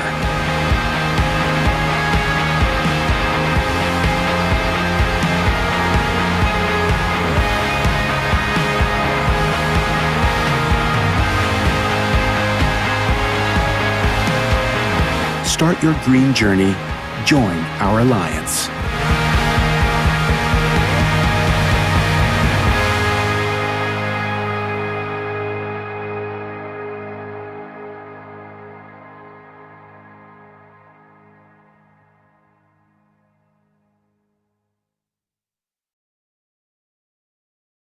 So welcome back, everybody. This is very well timed. So every project is coming to an end. Also Green4C is coming to an end after 3 years, but it's important that we also contribute something for future projects and definitely for translating our outcomes in policy and practice.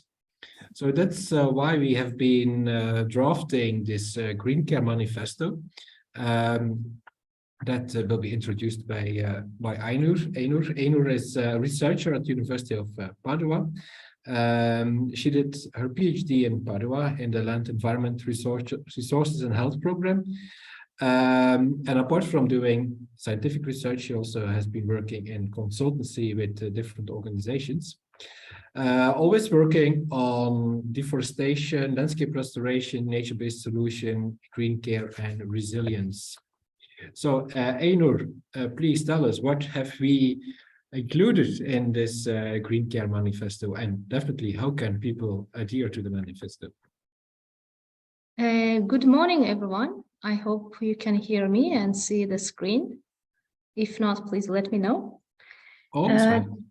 Yes, thank you, Rick, for the nice introduction, and it's my pleasure and honor to be here to introduce the Green Care Manifesto. As mentioned by Rick, I'm a postdoctoral researcher at the University of Padua, and I'm here to present the final output of our project, Green Care Manifesto, on behalf of the Green4C project partners and alliance, but also our research group here at the University of Padua, and also for the benefit of all the wonderful and amazing initiatives and entrepreneurs that we had the chance to interact with and collaborate with throughout this project. So the full text of this manifesto can be found on our project website, and the link will be shared with you in the chat. Here I'm just presenting you the main highlights. We as partners and alliance members of the project, we kindly invite all the relevant project researchers, practitioners in the field of green care and nature-based therapies in general to join this manifesto with the idea to center multi-sectorial attention on the health, well-being, and social inclusion benefits of nature, with a focus on green spaces in both urban and rural areas. And this manifesto is addressed to many different diverse stakeholders, mainly for policymakers, green care service providers, their beneficiaries, land managers, funders, supporters, researchers, etc. And this manifesto is triggered mainly by our growing concern that increasing frequency of extreme events and changes in environmental conditions negatively impact human health and well-being and accentuate social inequalities. That urban dwellers will comprise 2/3 of the world population by 2030, and urban lifestyles are often connected to sedentary lifestyles, higher use of technological devices, deteriorated social connection, higher crime rates, low air quality, etc. That unfortunately worldwide non-communicable diseases such as anxiety, stress, depressive disorder, etc. are becoming principal causes of death and of an increase in years lived with disability. And that aging population, especially in Europe, drastically increases private and public expenditure for health and long-term care. Considering also that there is a growing recognition about the positive benefits of the interaction with natural environments on stress-related chronic and psychological diseases, that contact and proximity to healthy green spaces are recognized as effective in providing physiological, psychological, and social health benefits to people, as we saw also from the previous presentations.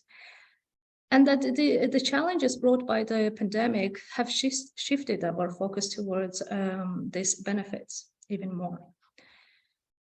Considering also that the concept of green care helps us to embed individual and collective health, well-being, and social inclusion in natural, restored, and newly created ecosystems and natural environments, and that green care initiatives in general can provide health, well-being, and social care services, and also bring about broader positive social, economic, environmental impacts.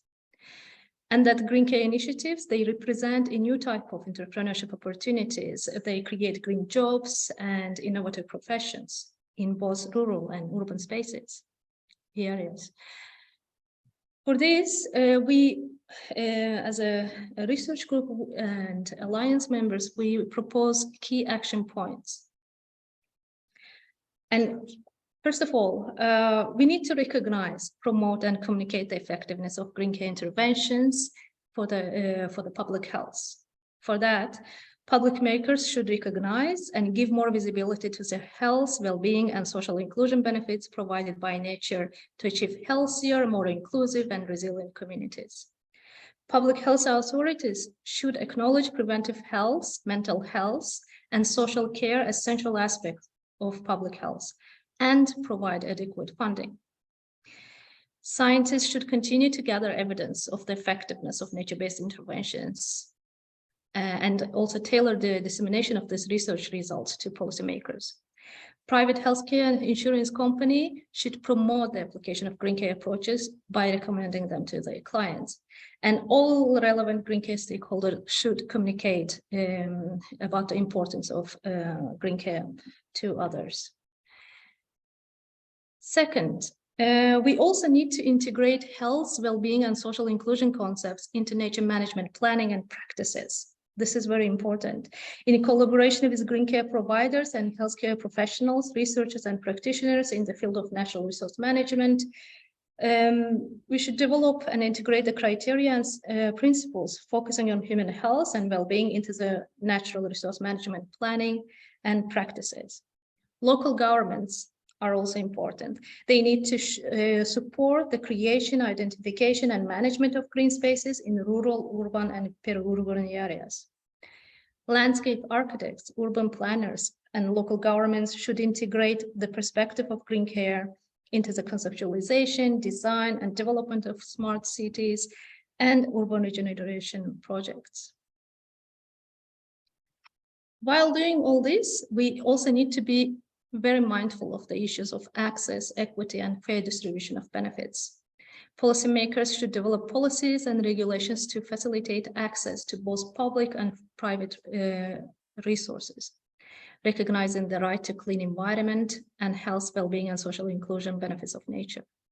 State, local public authorities, forest communities, and non-forest organizations should pay special attention and obtain support to promote green care activities on their lands.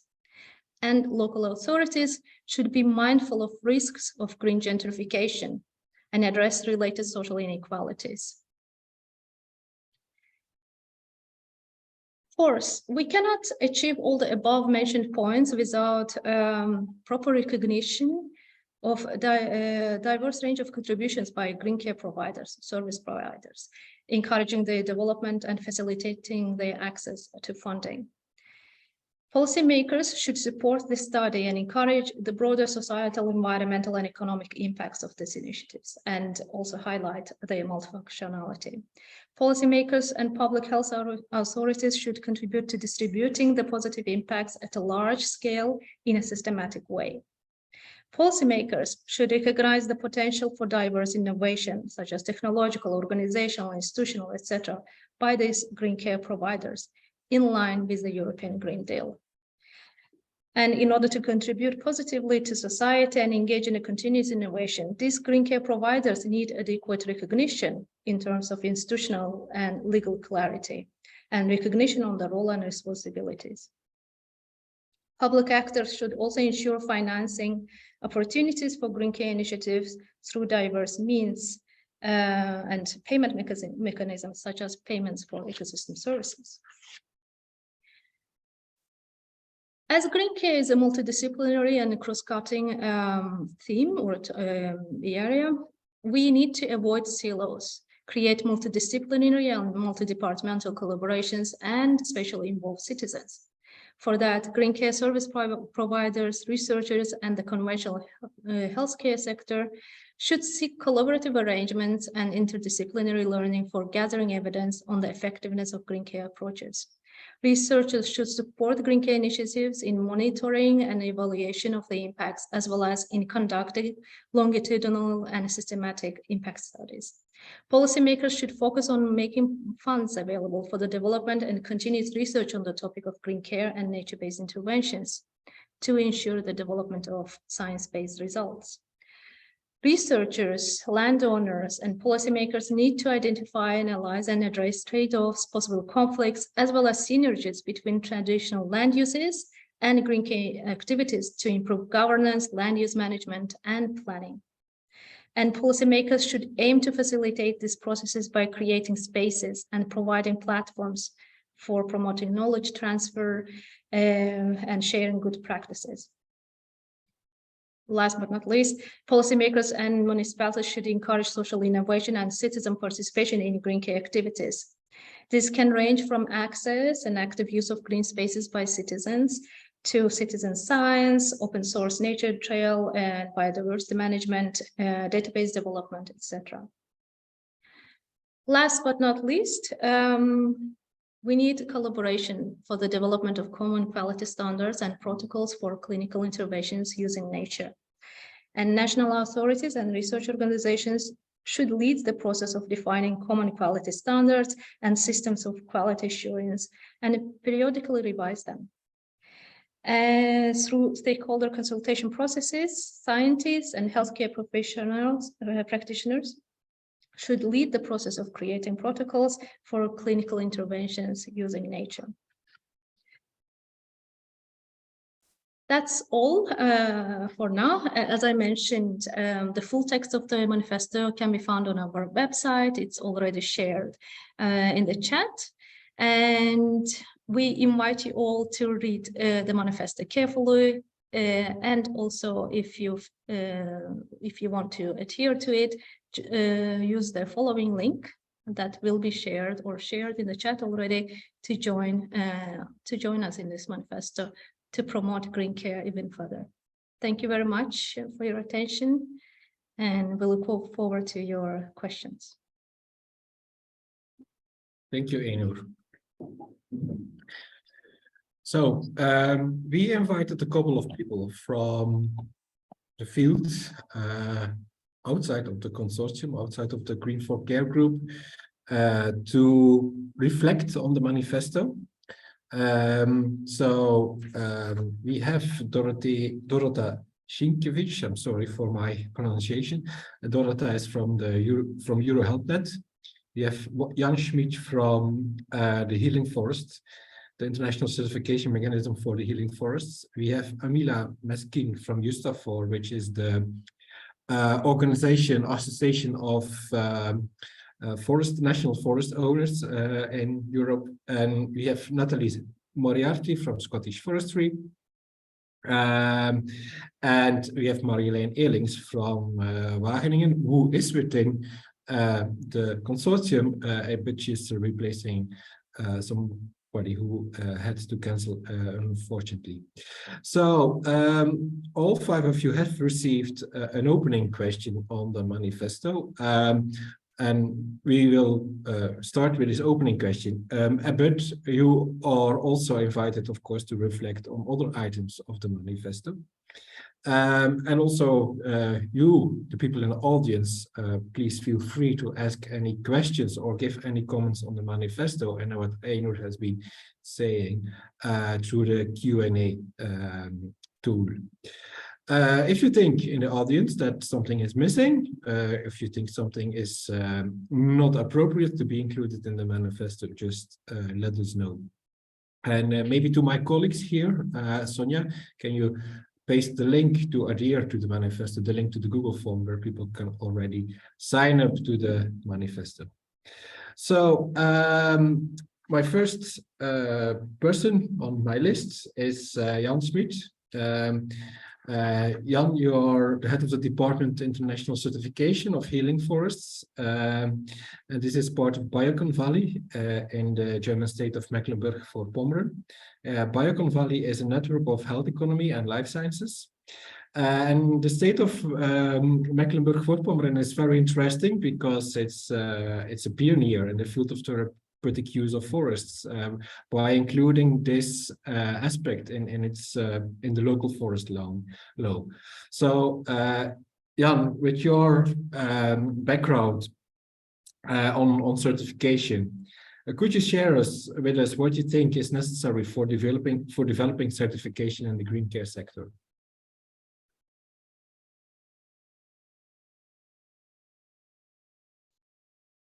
Sorry, we cannot hear you, Jan.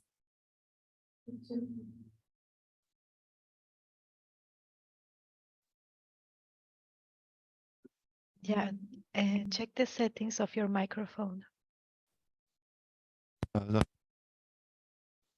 So is it better now? Yes. Very good, okay. thank you. Very good.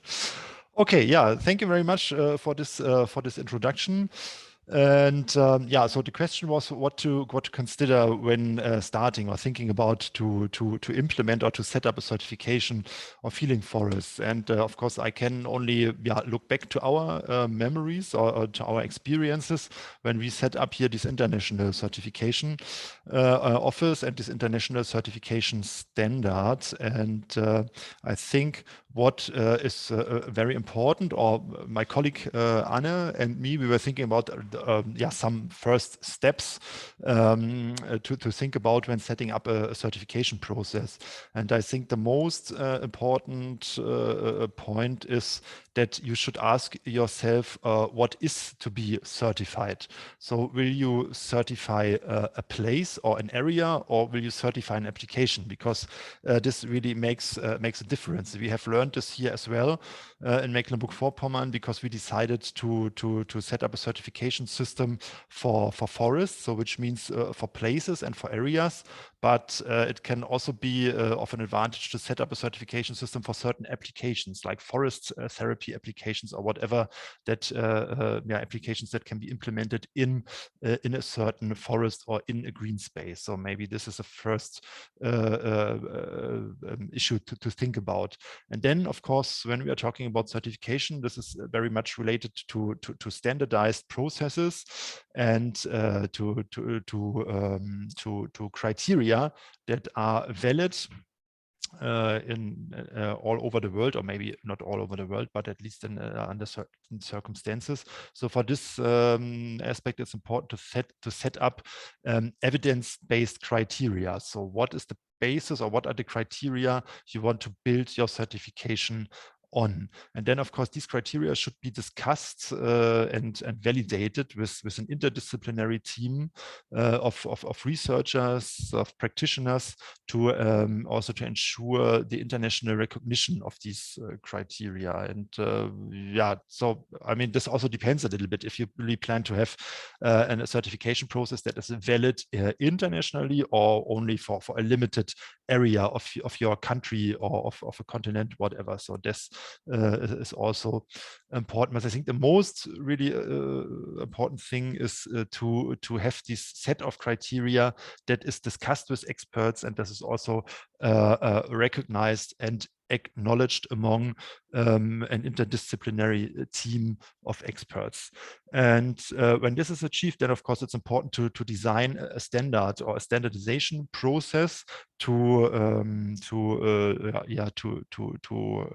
assess the criteria in a certain area or in a certain place. And this is what we learned. So this assessment structure, this standardization process should be clearly structured and easy to implement.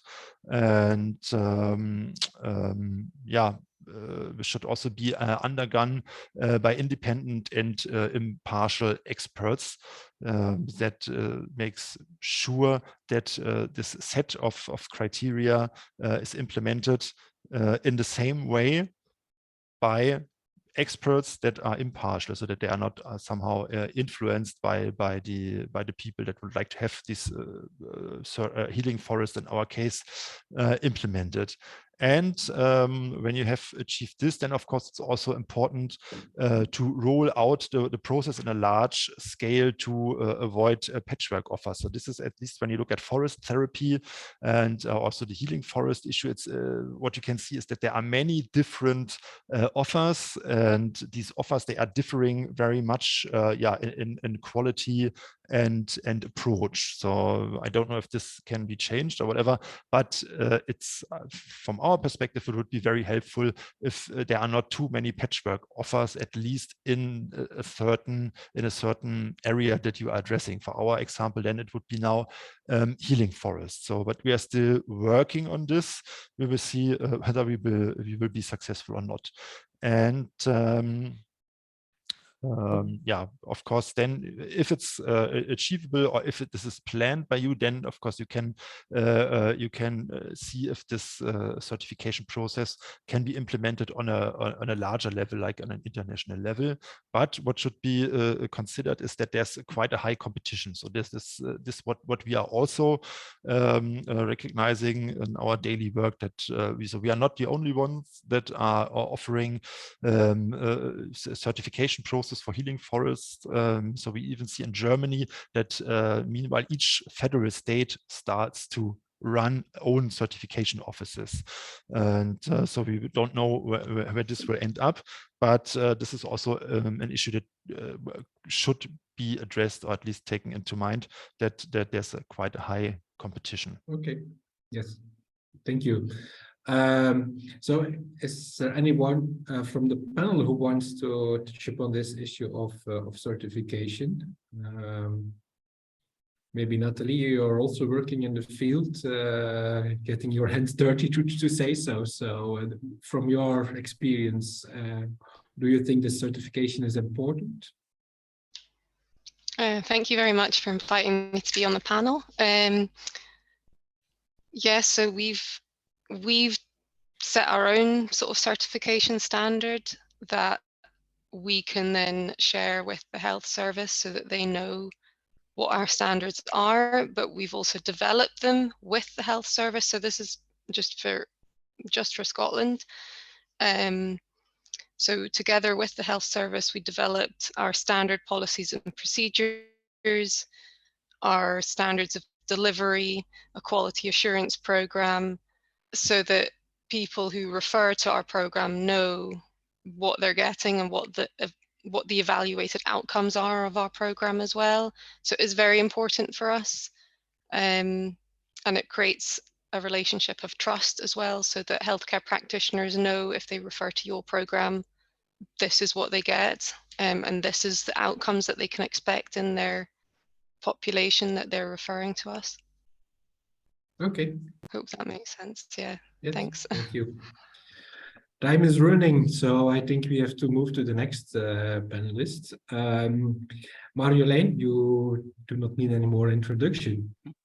Social agriculture is probably the oldest of the four topics that we have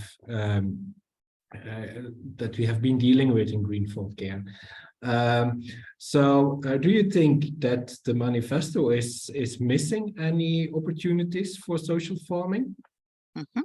Yeah, thanks, Rick. For first of all, I would like to thank also my Italian colleagues of ETI4 and University of Water for writing down this manifesto, because I think it really fits with the key kind of action points you also need to work on in social agriculture, like communicating the effectiveness, developing quality standards and certification, and search for structural funding and collaboration across different sectors. And to come back to your question, Rick, about what I think is kind of, well, maybe missing in the manifesto for social agriculture, what I would, and maybe for the whole green care sector, what I would emphasize more is, and it's already in one of the action points, but I would make it a separate action point, actually, just one action point on its own, is that involve citizens and consumers. Because if I look at the social agricultural sector in the Netherlands, and also at the agricultural sector in the Netherlands, we see that in the Netherlands, there are lots of farmers that have multifunctional agriculture. And there are lots of consumers and citizens coming to those farms.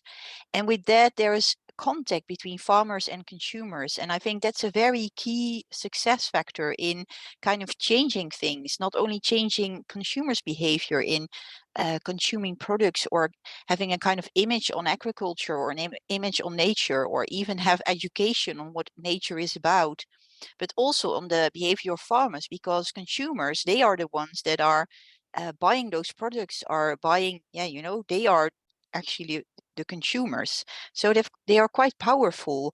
And actually, we see that also farmers that are connected very well with consumers, they also change their farm management.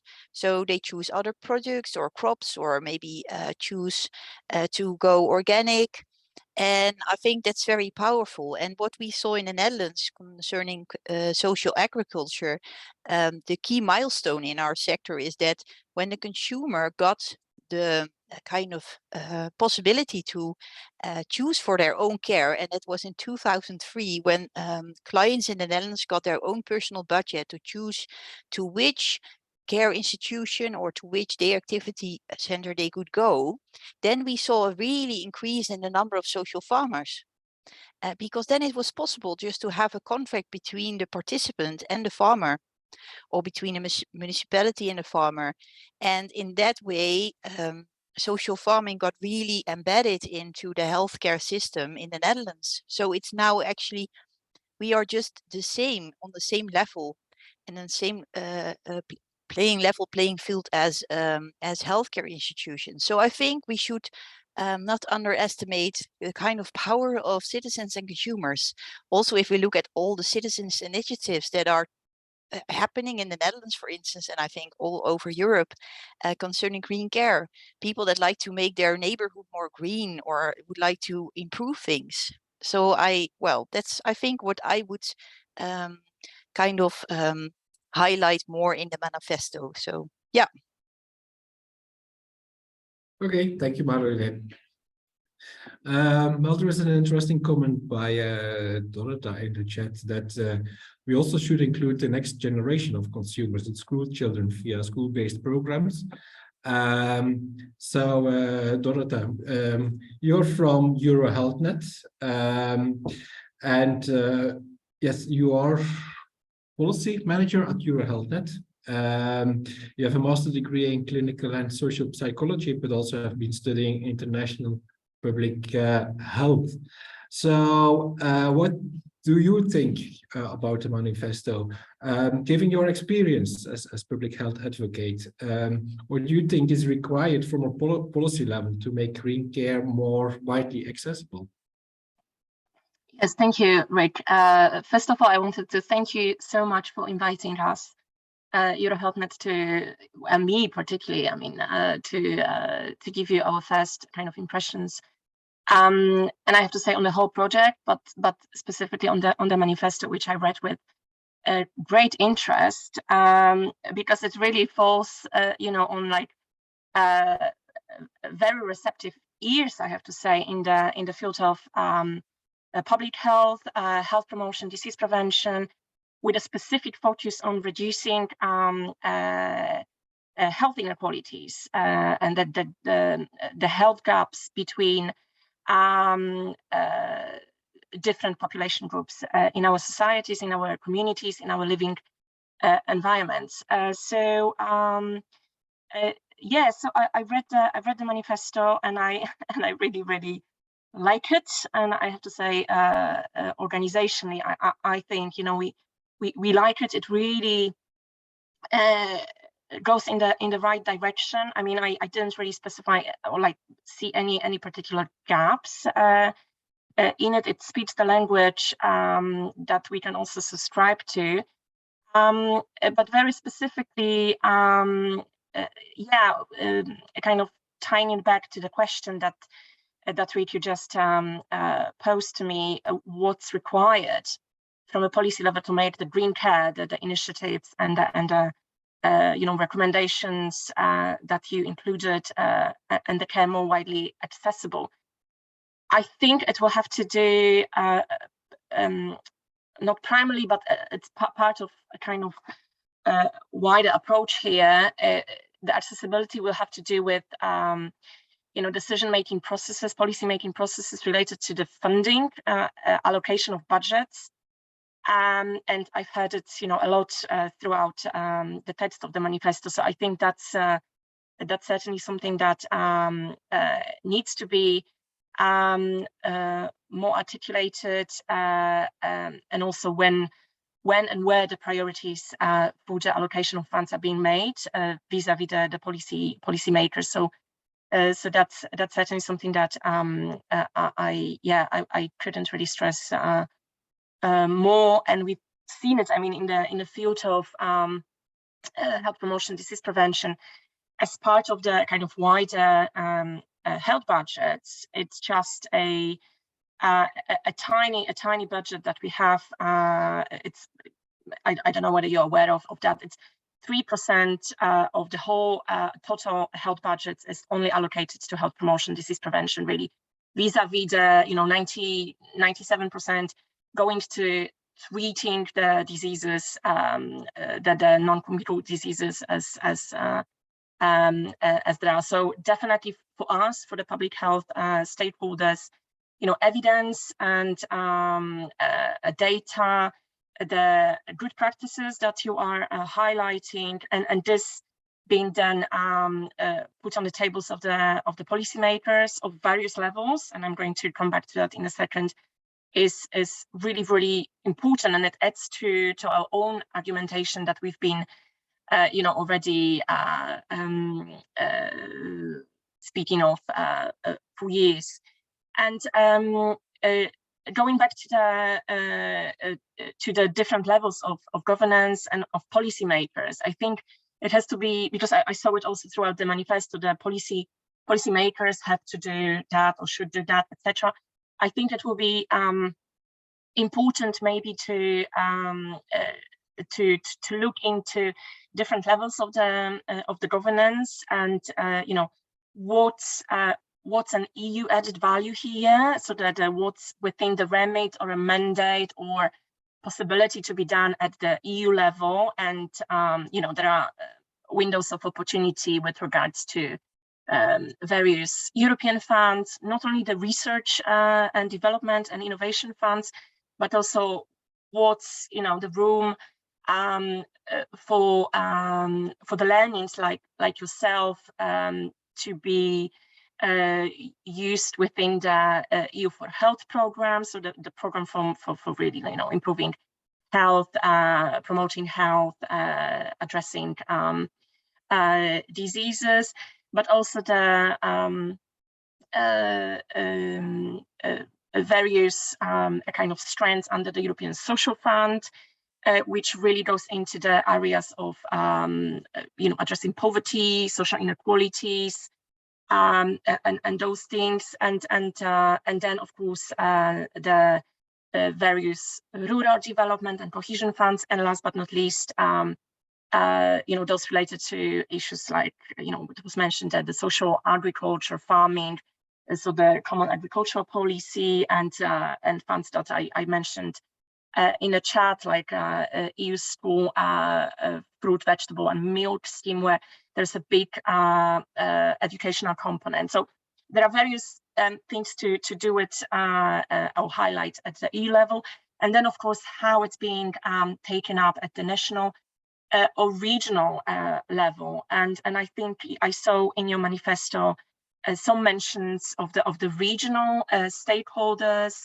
or local authorities, municipalities, cities, etc. And I think this is really also a great way to go. Just yesterday and the day before, I was participating in the WHO Regions for Health meeting, the annual meeting, and also various meetings of the WHO around the NCDs initiatives that are, devised and designed around various NCDs, and there's also things that could be potentially done.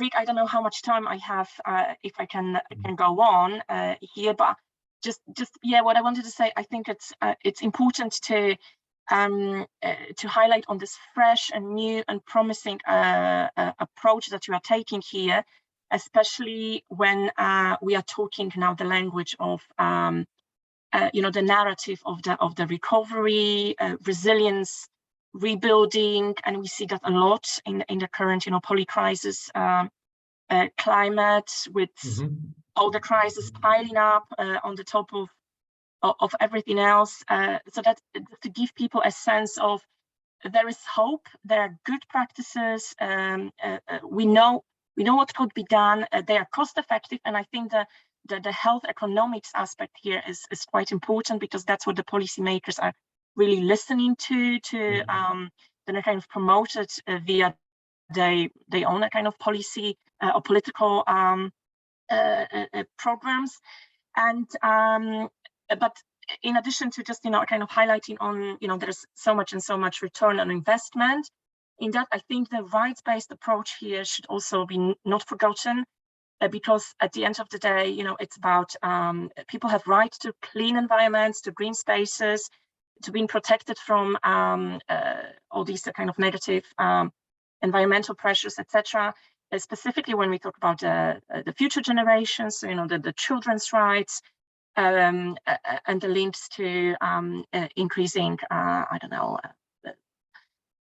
plateaued, I'd say, child poverty and family poverty, the cost of living crisis right now. So so just to give people a sense of hope, to overcome the fatigueness, and I think the opportunity now is quite big, with a number of new initiatives at the EU level, like a new initiative on the mental health, NCDs, etc. And there will be new elections coming up. So I think if there is a nice bridge between this and next policymakers at the EU level, and where the attention is going to, that would be a great way to go.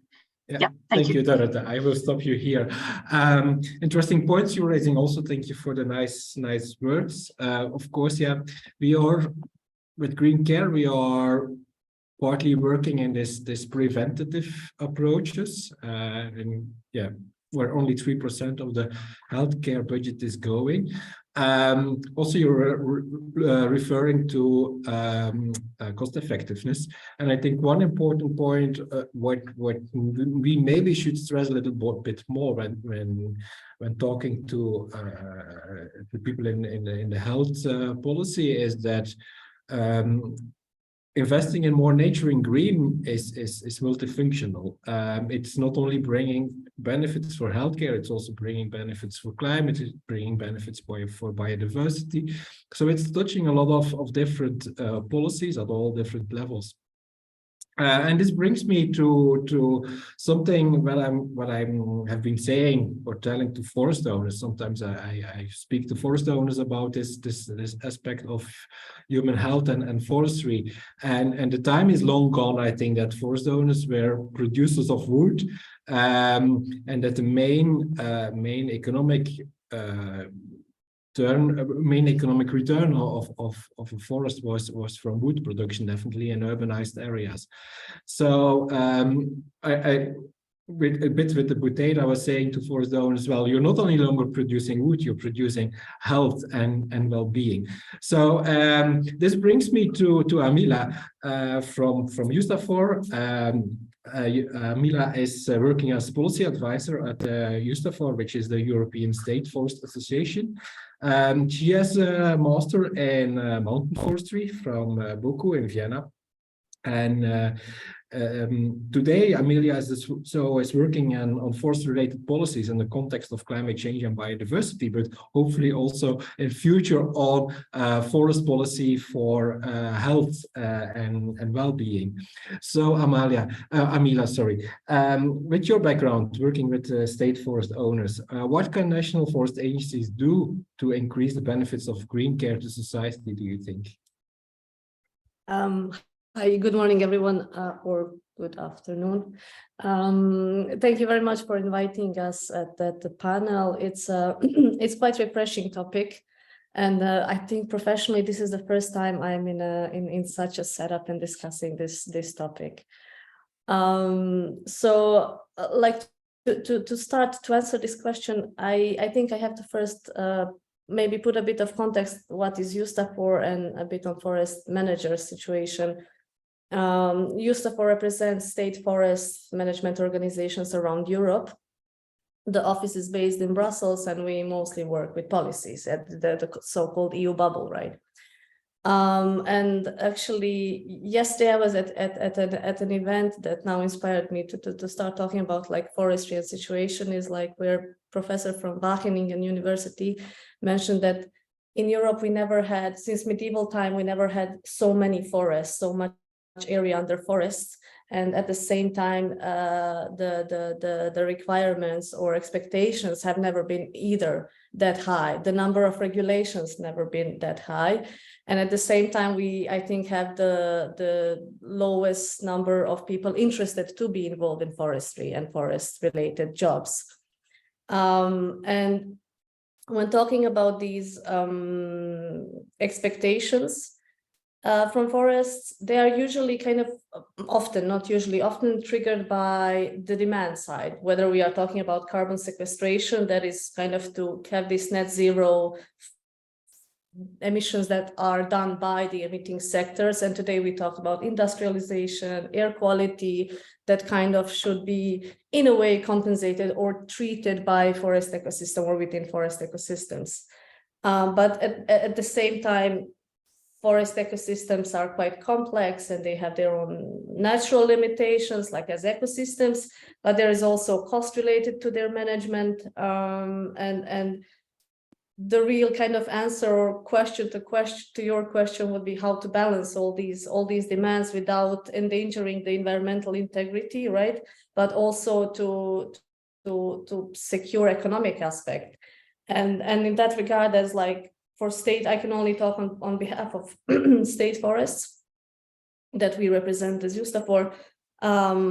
I think all our members' access to forest is for free. There are like it's a right for humans. Therefore, it would be, I guess, the first step would be to assess what is additional needed, like what are the requests from the society, whether maybe urban society wants to be involved in trainings to see how forest management works. Maybe, I don't know, forest health advisors are needed in management organizations. I mean, I'm now just, it's a very new topic for me, but there are like different aspects to how state forests could respond to kind of also inform the society to include them and make it easier to connect with forest, and not only in this, let's say, spiritual sense, but also really on a bit like a technical basis to better understand forest ecosystems and complexity and management and so on, and which could be in the end, I think someone already mentioned, in a way used to reconcile forestry and society, because I feel there is a gap between these two worlds as well. But and maybe just to quickly conclude, like what my mind, whatever, I mean, the key function of state forest at the moment and why these organizations were formed is like to secure a longevity of forest ecosystems, to manage them sustainability that is not demand driven, and this includes also the social aspect demand. So whatever future steps will be taken, it has to be to increase or improve green care provisions. It has to be sustainable, and this means like environmental aspect, but also someone mentioned economic aspect. And yeah, this will ensure the long-term vision for the green care. Thank you. Thank you. Let's go to one of the regional forest operators in Europe. I think it's not the smallest one, Scottish Forestry. Natalie Moriarty, you're working for Scottish Forestry as a manager for the Branching Out program, leading outdoor learning for adults with mental health illness and providing further training for outdoor leaders. So I think, well, you're very passionate about using forests for people with mental health. And also Scottish Forestry or Scotland as a country has been quite a leader in this field. So based on your experience, where do you see gaps or challenges, and what would be needed to make green care programs more widely accessible? Thanks, Rick. Yeah, maybe just a little background on the Branching Out project. The name doesn't really reflect what it does, but it's been running since 2007, so we've been doing it for quite a while. We started with our pilot schemes then. The Branching Out project is a 12-week program where people from the health sector and also third sector mental health charities are referred onto our forest activity program, where they do 12 weeks of outdoor activity and learning in a group setting with 12 other people who've been referred, with 2 outdoor specialist leaders and also 1 healthcare worker that attends with them to help support the mental health of the people. We work in partnership with lots of different outdoor providers. So that is our training program, is we train outdoor practitioners in our set standard policies and procedures and program, and then they deliver it on the ground across the whole country. So we have over 20 different partners that deliver the program. So some of the challenges we found with this though is, I mean, we've tried to do it this way so that we can try and cover as many areas geographically as possible, but we do get that patchwork thing that happens. It's based on who's interested in delivering the program where, which third sector organizations have capacity to deliver. So that's one issue we have, and we're trying to change this by working in collaborative regional hubs. The thing as well about our health service is it's very complex. There's not just one health service that decides how the money will be spent. The government money goes to the health service, and then it gets split between 14 different health services for each region. So there's 14 regions, all with their own executive boards who decide how they're going to spend their money. So we have to engage with each of these separately if we want a national program. So that makes it very challenging for us. So we started with this regional collaboration hub model, where we work with local council, public health, health service, and green space providers, activity providers, to work together how we can. So if I pick one area of Scotland, it's called Dumfries and Galloway. It's a very rural region where the population is spread out. There's a lot of loneliness. There's a lot of elderly people. There's a lot of people who need care, but they are spread so far apart from each other that it's hard for services to reach them. So what we're doing there with our delivery collaborators is actually trying to make sure that we offer the Branching Out program equally across the whole region by moving each year, offering 3 programs in a different region, and then move of that one region, moving around this huge rural area to try and give everyone the chance to access it without having to drive for 3 hours to get there. So that's one solution we found. So the other problems we have are kind of really the fact that it only lasts 12 weeks is a problem for the people who attend, because what can they do afterwards? And sometimes they get like a mental health slump after because there's nothing else for them to do afterwards. So we're trying to work with organizations to partner up with other green health care providers to say, can they join your program when they finished our program? Can they do other activities and try and support people with what they do afterwards? But the reason we have 12 weeks is because we have a funding cap. And that's one of our main issues, is we don't have enough funding to have ongoing programs that we can deliver that around the country all the time. We have this funding issue, and we want to make sure that we can offer it widely to everyone and give everyone a chance to at least do the 12 weeks. So those are some of our main challenges.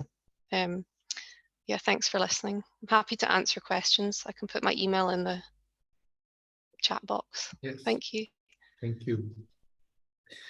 So, yes, unfortunately, we are running out of time a bit to further go in detail with this panel. But please still stay here because we have a couple of questions from the audience also to the panel. And one is referring, I think, to what Ramila said about how can policymakers balance pressures, to restore biodiversity while providing green care?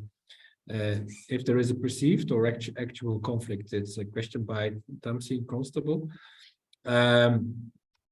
And he's looking for real case studies of where this has been done successfully.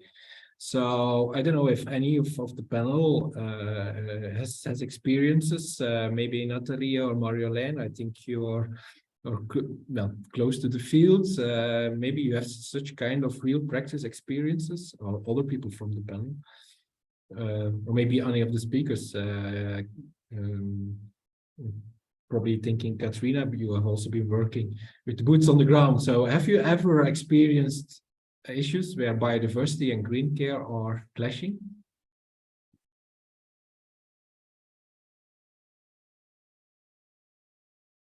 Yeah, I'm looking at the Q&A. So can you repeat your question?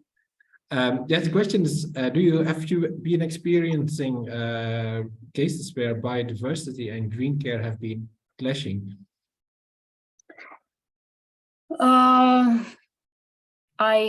In the forest bathing studies that we've been doing, what we hear is the participants often ask for or would wish for more species of animals to be seen. So they want to see wild animals. That increases the feeling of wildness, I suppose, in the nature.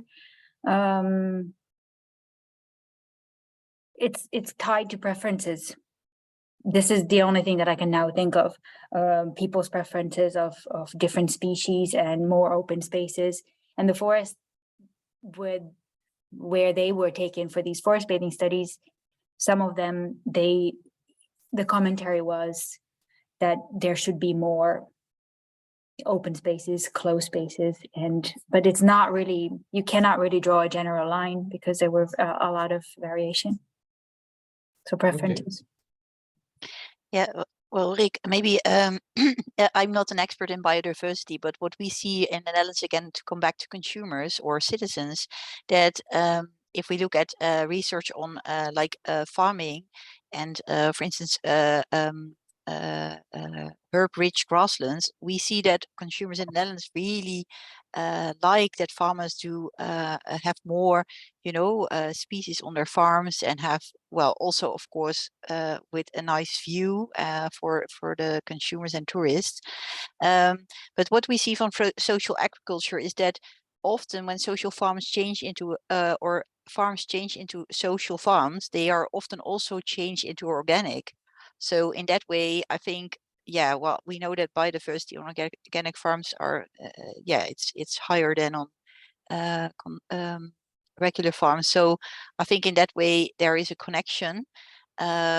But well, we also saw in COVID in the Netherlands the case of that a lot of people like to go in green spaces, and that was really a threat for biodiversity and for nature as a whole. So here in the Netherlands with less space, we are a bit struggling with that. So yeah, but that's the only thing I can add to this. Yeah.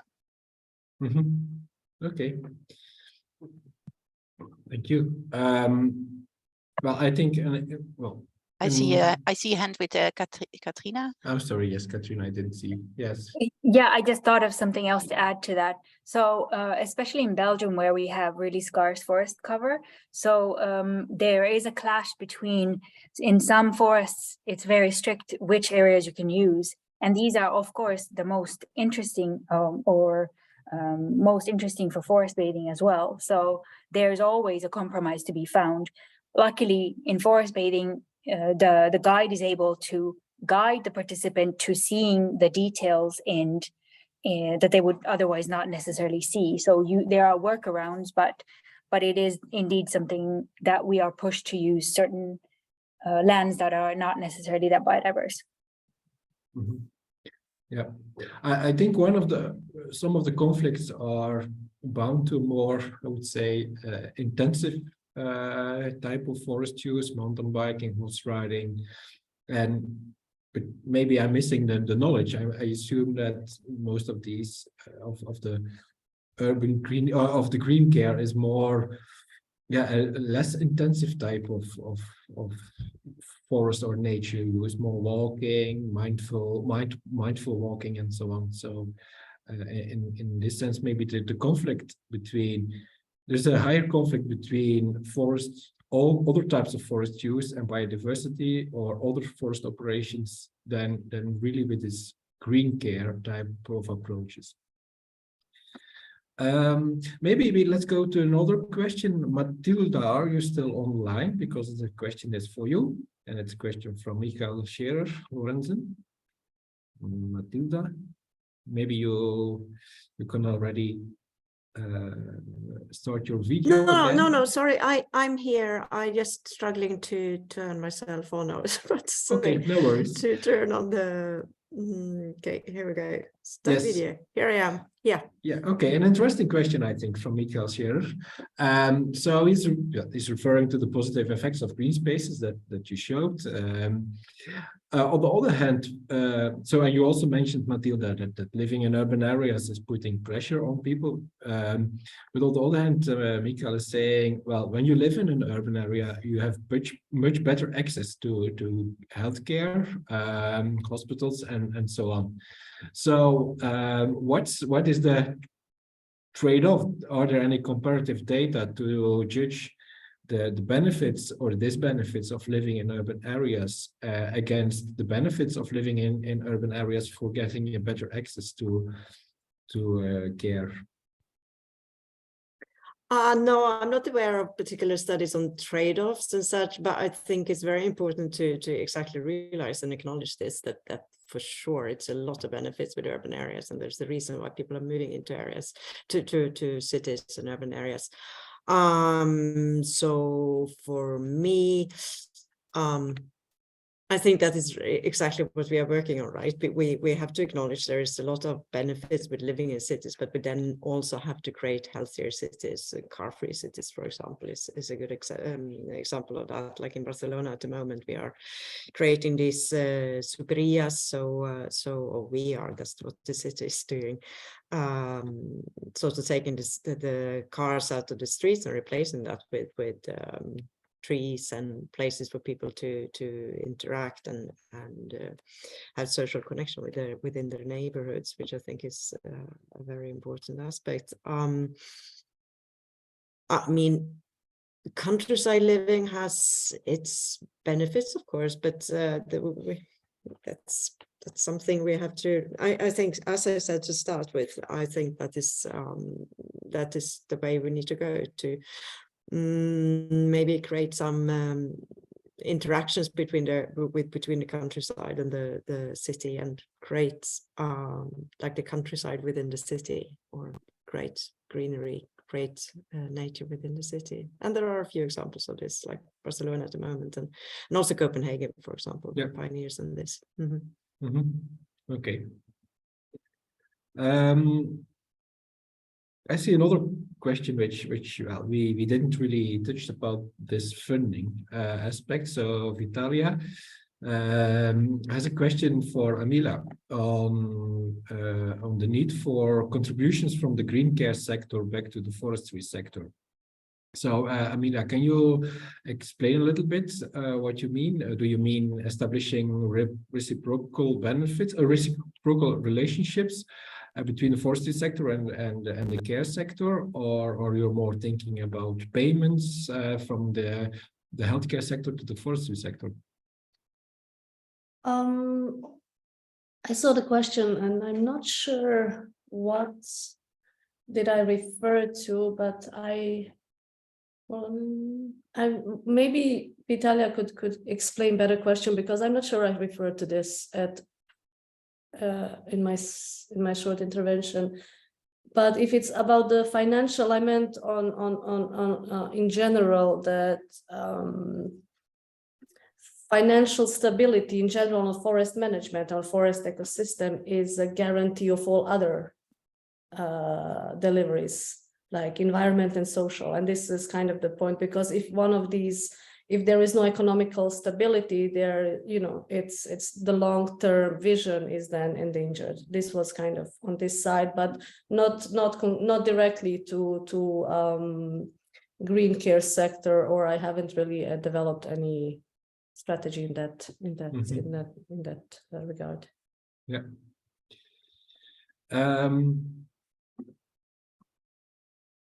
So Green Care is working on much different scales. We have 4 different sectors, but we're also working on scales from big forests like the nationally owned and managed forests to the single tree in the urban area.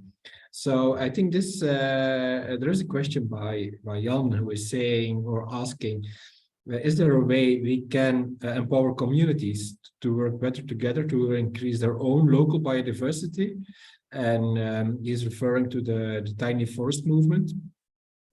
This will not only green the city, but will be locally appropriate to have good care and build community resilience for social pressures coming to climate change, but other things, to other pressures too, I think. Not sure who is the best person to answer this question. Is there somebody who thinks he or she can be answering this question? So what can local communities do? What can citizens do themselves?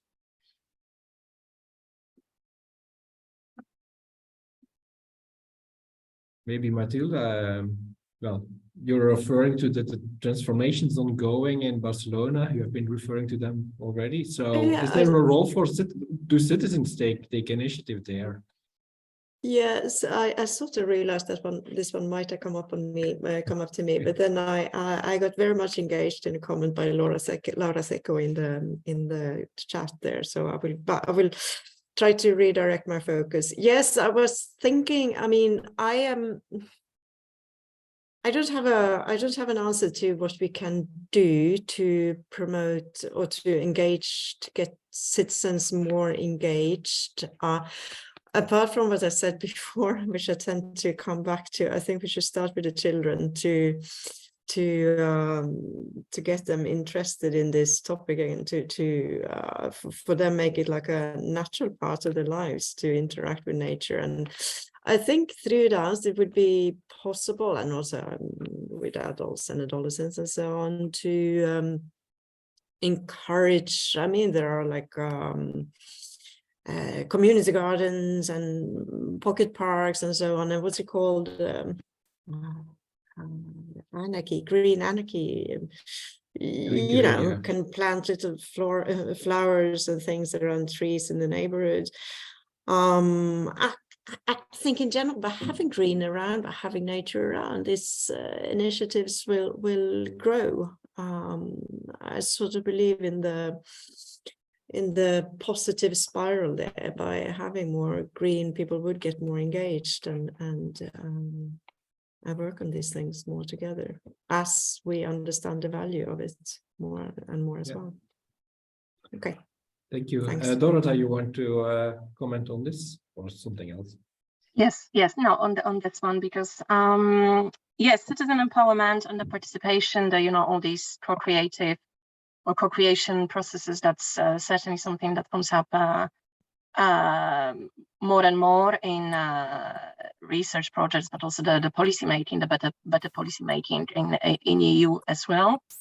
And was also part of the discussions around the conference on the future of Europe. So yes, and I think there is a huge role for citizens as consumers in this process. But I also wanted to add to that I think beyond just offering space for citizens to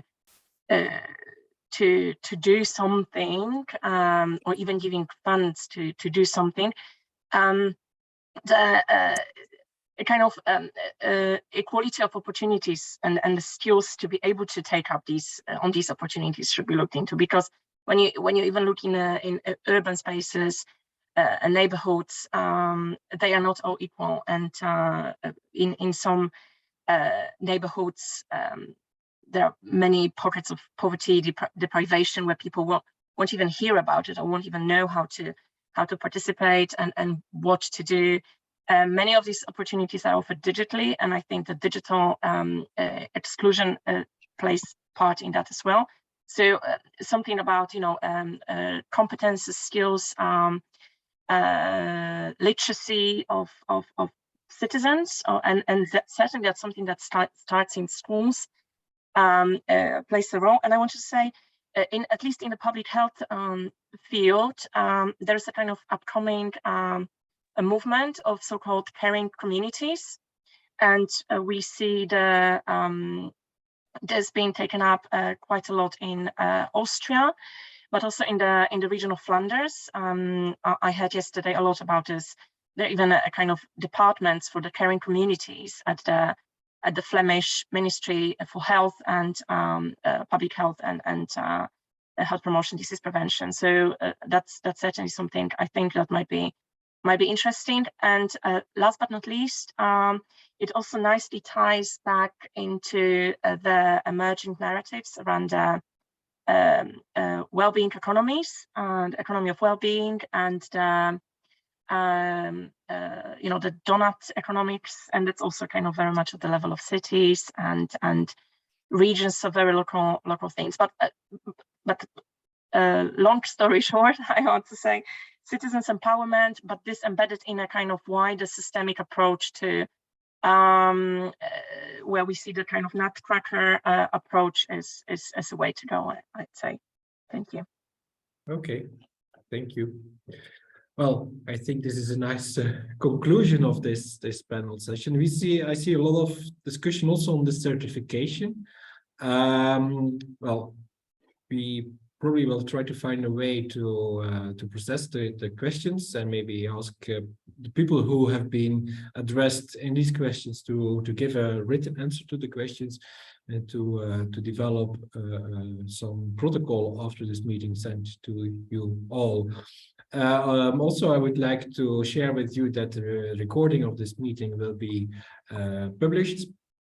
Well, if you feel unhappy about your intervention and you don't want to see it published, please let us know, and we can cut this part of the video, but it would be a little bit, I would say it would be a pity, because all of the interventions have been quite interesting in my opinion.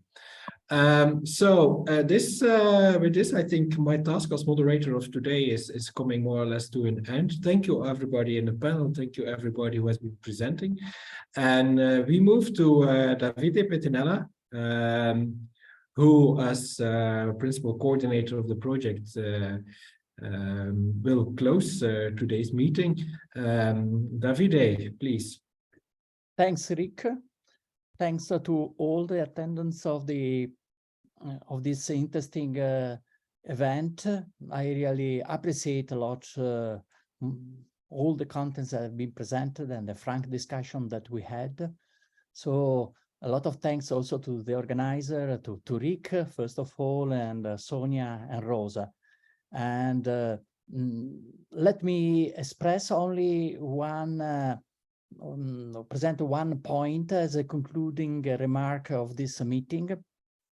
I think we have to be honest, and we have to recognize that in the political agenda, in our countries and also at the European Union, when we are speaking about problem of management of forest and agricultural resources, the topic of green care is not at the top of the attention of our policymaker.